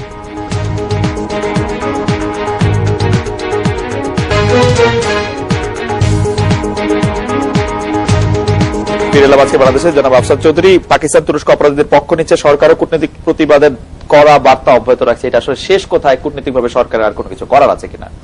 না, এই কূটনৈতিক বার্তা চলবেই। এবং ফেসবুকে পাকিস্তানিরা বাংলাদেশের মানে বিভিন্ন লোকে পোস্টে ঢুকে গালিগালাজ করছে, মানে আমিও গালিগালাজ শুনেছি। এবং আমরা যেটা করি যে যতই মাথা ঠান্ডা গবেষক হই, ওই পাকিস্তানের কথা শুনলে তখন আর গবেষকের মাথা একটু গরম হয়ে যায়। তা আমার মনে হয় অন্যরকম হয়ে যায়। কারণ পাকিস্তানের উপরে তো এটা বারবার আঘাত পড়ছে না। 71 সালে তো এটা পাকিস্তান, তো যা অত্যাচার হয়েছে, নির্যাতন হয়েছে, এটা তো পাকিস্তান সরকার করেছে। তো এই কারণে জামাত ইসলামীকে গালি দিলে বিশেষ করে পাকিস্তান সেনাবাহিনীর খুব লাগে, এবং পাকিস্তান সেনাবাহিনীর প্রতিনিধি পাকিস্তান সরকার তখন এইটা দেয়। আমার মতে চারকিল লাগে কেন? টার্কি তো হলো তার নিজের কনস্টিটিউয়েন্সি হচ্ছে ইসলাম, কি বলে, ব্রাদারহুড, মানে আইএস ব্রাদারহুড হচ্ছে জামাত ইসলামী। আমার মতে আমাদের পররাষ্ট্র মন্ত্রণালয়ের কিন্তু একটু দুর্বলতা আছে। তারা যদি একটা বড় মাপে একটা ক্যাম্পেইন করে যে আমাদের অবস্থানটা জানানোর জন্য পৃথিবীর কাছে, তাহলে তারা করে না। তারা অপেক্ষা করে যখন টার্কি বলে, পাকিস্তান বলে, তখন একটা জোরে সোরে একটা জবাব দেয়। কিন্তু যদি সারা বছর ধরে 5 বছর হয়ে গেছে এই বিচার, আমরা প্রস্তুতিটা খুব বেশি নিইনি। আমাদের আমলাতন্ত্রের যে দুর্বলতা, এটা কিন্তু আমাদের, এটা তো জাতীয় বিচার, সেই জাতীয় বিচারে এসে প্রভাবটা ফেলছে। এরপর জানলাম যে জাতীয় ঐক্যে ডাক দিয়েছিলেন বেগম জিয়া, যেটা আপনাকে উল্লেখ করেছেন। বলা হয়েছিল যে জাতীয় ঐক্যের ক্ষেত্রে অনেকে আসতে রাজি ছিলেন, আওয়ামী লীগ বাদে অন্য অনেক দল। তখন বলা ছিল যে জামাতকে ছেড়ে থাকলে তারা হয়তো আসতে পারেন। আমি এই মুহূর্তে কাদের সিদ্দিকের কথা মনে করতে পারি, ডক্টর কামাল হোসেন এই ধরনের মনোভাব জানিয়েছিলেন, অলি আহমেদ এবং বদরুদ্দোজা চৌধুরীর দলও। কিন্তু আপনারা জামাতের সঙ্গেই থাকছেন, জাতীয় ঐক্যের সাথে জামায়াতের সঙ্গে থাকাটা আপনাদের কাছে বেশি জরুরি মনে হচ্ছে। এর কারণ কি আসলে? আমি আপনার এইটার জবাব দেওয়ার আগে হাবিব মিল্লাত সাহেব যে পল্টনের বক্তৃতাটা করলেন যে 26 বছর ক্ষমতায় থাকবেন, সেটা নিয়ে না, আমি একবার ওই নিয়ে 26 বছর ক্ষমতা থাকবো। আমি বলছি আপনারা যে 21 বছরের জঞ্জাল রেখে গেছেন, সেটা আবার 26 বছর বা 42 বছর সময় লাগবে। আবার এইটাই বলেছি। না, বক্তৃতা তো আপনারা করেন, আমি তো ডাক্তার মানুষ, বক্তৃতা করি না। আমি যেটা মনের কথাগুলো জনগণ যেটা বিশ্বাস করে সেই কথাগুলো বলি। আমি যে কথাটা বলতে চাচ্ছিলাম, উনি ক্ষমতায় থাকবেন, এই করবেন, যাই হোক, একটু দয়া করে একটা নিরপেক্ষ সরকারের অধীনে একটা নির্বাচন দিয়ে দেখেন কত বছর ক্ষমতায় থাকতে পারে। এখনো বাংলাদেশের মানুষ বিশ্বাস করে, যত কথাই বলেন না কেন, আমরা যে আদর্শ নিয়ে আমরা আছি, যে যদি একটি নিরপেক্ষ নির্বাচন হয়, বেগম খালেদা জিয়া পপুলার লোক এবং পপুলার নেত্রী, বিএনপি একটি তৃণমূল পর্যায়ে রাজনীতিতে সহাবস্থানের মধ্যে রয়েছে। জনগণ যদি ভোট দিতে পারে, বেগম জিয়ার পপুলারিটির কারণ কি? না, জনগণ, এটা হচ্ছে এটা জনগণ এই দেশে বাংলাদেশ জাতীয়তাবাদী দলের একেবারে তৃণমূল পর্যায় পর্যন্ত সংগঠন আছে এবং তারা বিশ্বাস করে যে বেগম খালেদা জিয়া যদি এই দেশে যদি আবার প্রধানমন্ত্রী হয়, রাষ্ট্র পরিচালনা উনি কোন দিক দিয়ে বেটার করেছে? আমি বেটারের মানে কেন তিনি পপুলার? জনগণ মনে করে যে এখন যে অন্যায় অত্যাচার যেগুলো চলছে, মানুষ ভোট দিতে পারছে না, ইউনিয়ন পরিষদে আপনার হানাহানি হচ্ছে, মানুষ ভোট দেওয়ার জন্য যেতে পারছে না, ভোট কেন্দ্রে যেতে পারছে না, নিজের ভোটের অধিকারটা অন্তত প্রতিষ্ঠা করতে হবে। যাই হোক, আমি এইটার পরে আমি যে কথাটা বলতে চাই, সুতরাং আমার একটি মাত্র কথাটা হচ্ছে যে জোর করে ক্ষমতায় থাকার ইচ্ছাটাকে পরিহার করতে হবে সকলকে, কারণ আমাদের দেশে প্রবলেমটা হচ্ছে কি, আমাদের দেশের সাধারণ মানুষগুলো কিন্তু ভালো। আমি সবসময় বলি, এই সাধারণ মানুষরে যারা আমরা পরিচালনা করি, আমাদের মধ্যে ভূত আছে, প্রত্যেকটা জায়গার মধ্যে ভূত আছে আর কি। সেই জন্য সাধারণ মানুষকে এখন বা আপনি যদি বিপথে পরিচালনা করেন তাহলে সেটা কিছু করার নাই, যদি অস্ত্র দিয়ে পরিচালনা করেন তাহলে কিছু করেন। তখন আপনারা বলতেই পারেন যে 41 সন পর্যন্ত থাকবো, 21 সন পর্যন্ত থাকবো, সেটা হইতেই পারে। কিন্তু এখানে মূল বিষয়টা হচ্ছে যে জাতীয় ঐক্যের ডাক বেগম খালেদা জিয়া এই কারণে দিয়েছে যে তিনি মনে প্রাণে বিশ্বাস করেন যে একটি জঙ্গিবাদের রাজনীতিতে তিনি বিশ্বাস করেন না। রাইট, জাতীয় তিনি গণতান্ত্রিক রাজনীতিতে বিশ্বাস করেন, উদার গণতান্ত্রিক রাজনীতিতে বিশ্বাস করেন। আমাদের দেশে প্রবলেমটা হয়েছে কি জানেন, আমাদের দেশে যে আমরা যারা কথা বলি, আপনি দেখবেন যে বেগম খালেদা জিয়ার বা প্রধানমন্ত্রী শেখ হাসিনার সমালোচনা করতে হলে পরে তার আমি কোন স্টেজে এটা আমাকে চিন্তা করতে হবে। দেখবেন যে এমন সব লোকে এমন সব মানে ভাষা ব্যবহার করেন, এমন কি যে মানে এইটা আমি মানে আপনি ভাষায় প্রকাশ না না, তাহলে রাজনীতি করতে হলে স্টেজের কোনো লোকই তো বাংলাদেশে খুঁজে পাওয়া যাবে না, ওটা তো সমালোচনা করবে, কিন্তু ভাষা জ্ঞানটা হতে হবে ভাষা তো আপনার সেরকম এখানে প্রতিহিংসার রাজনীতিটাকে আজকে এতভাবে প্রকট আকার ধারণ করে। জামায়াতের প্রসঙ্গে যদি একটু বলতেন, আমাদের একদম সময় একেবারে যে জামায়াতের দ্বারা বলছি, জামাত কোনদিন সরকার জামাতকে ব্যান করবে না এবং জামাতকে কোনদিন ছাড়বে না, এবং এইটাই হচ্ছে সরকার। যত রাজনৈতিক দল বলেন না কেন, যত কিছুই বলেন না কেন, যতভাবেই বলা হয় না কেন, একটু আগে হাবিবে মিল্লাত বলেছে যে একটু সময় লাগবে, ওই যে সব কাজে আইন একদিনে হয়ে যেতে পারে। আপনি দেখবেন যে আপনারা কি সরকারের জন্য কেন অপেক্ষা করতেছেন? আপনাদের আমাদের দরকার কি? আমরা কি তারা কি আষ্টে পেষ্টে বেঁধে রেখেছি নাকি? আমরা কোনদিন বেঁধে রাখি না। তাদের সাথে একটি আমাদের একটা নির্বাচনী ছাড়া তাদের সাথে পারবে না, যে তার সাথে নির্বাচনী ঐক্য এখন না, এখন তো নির্বাচনী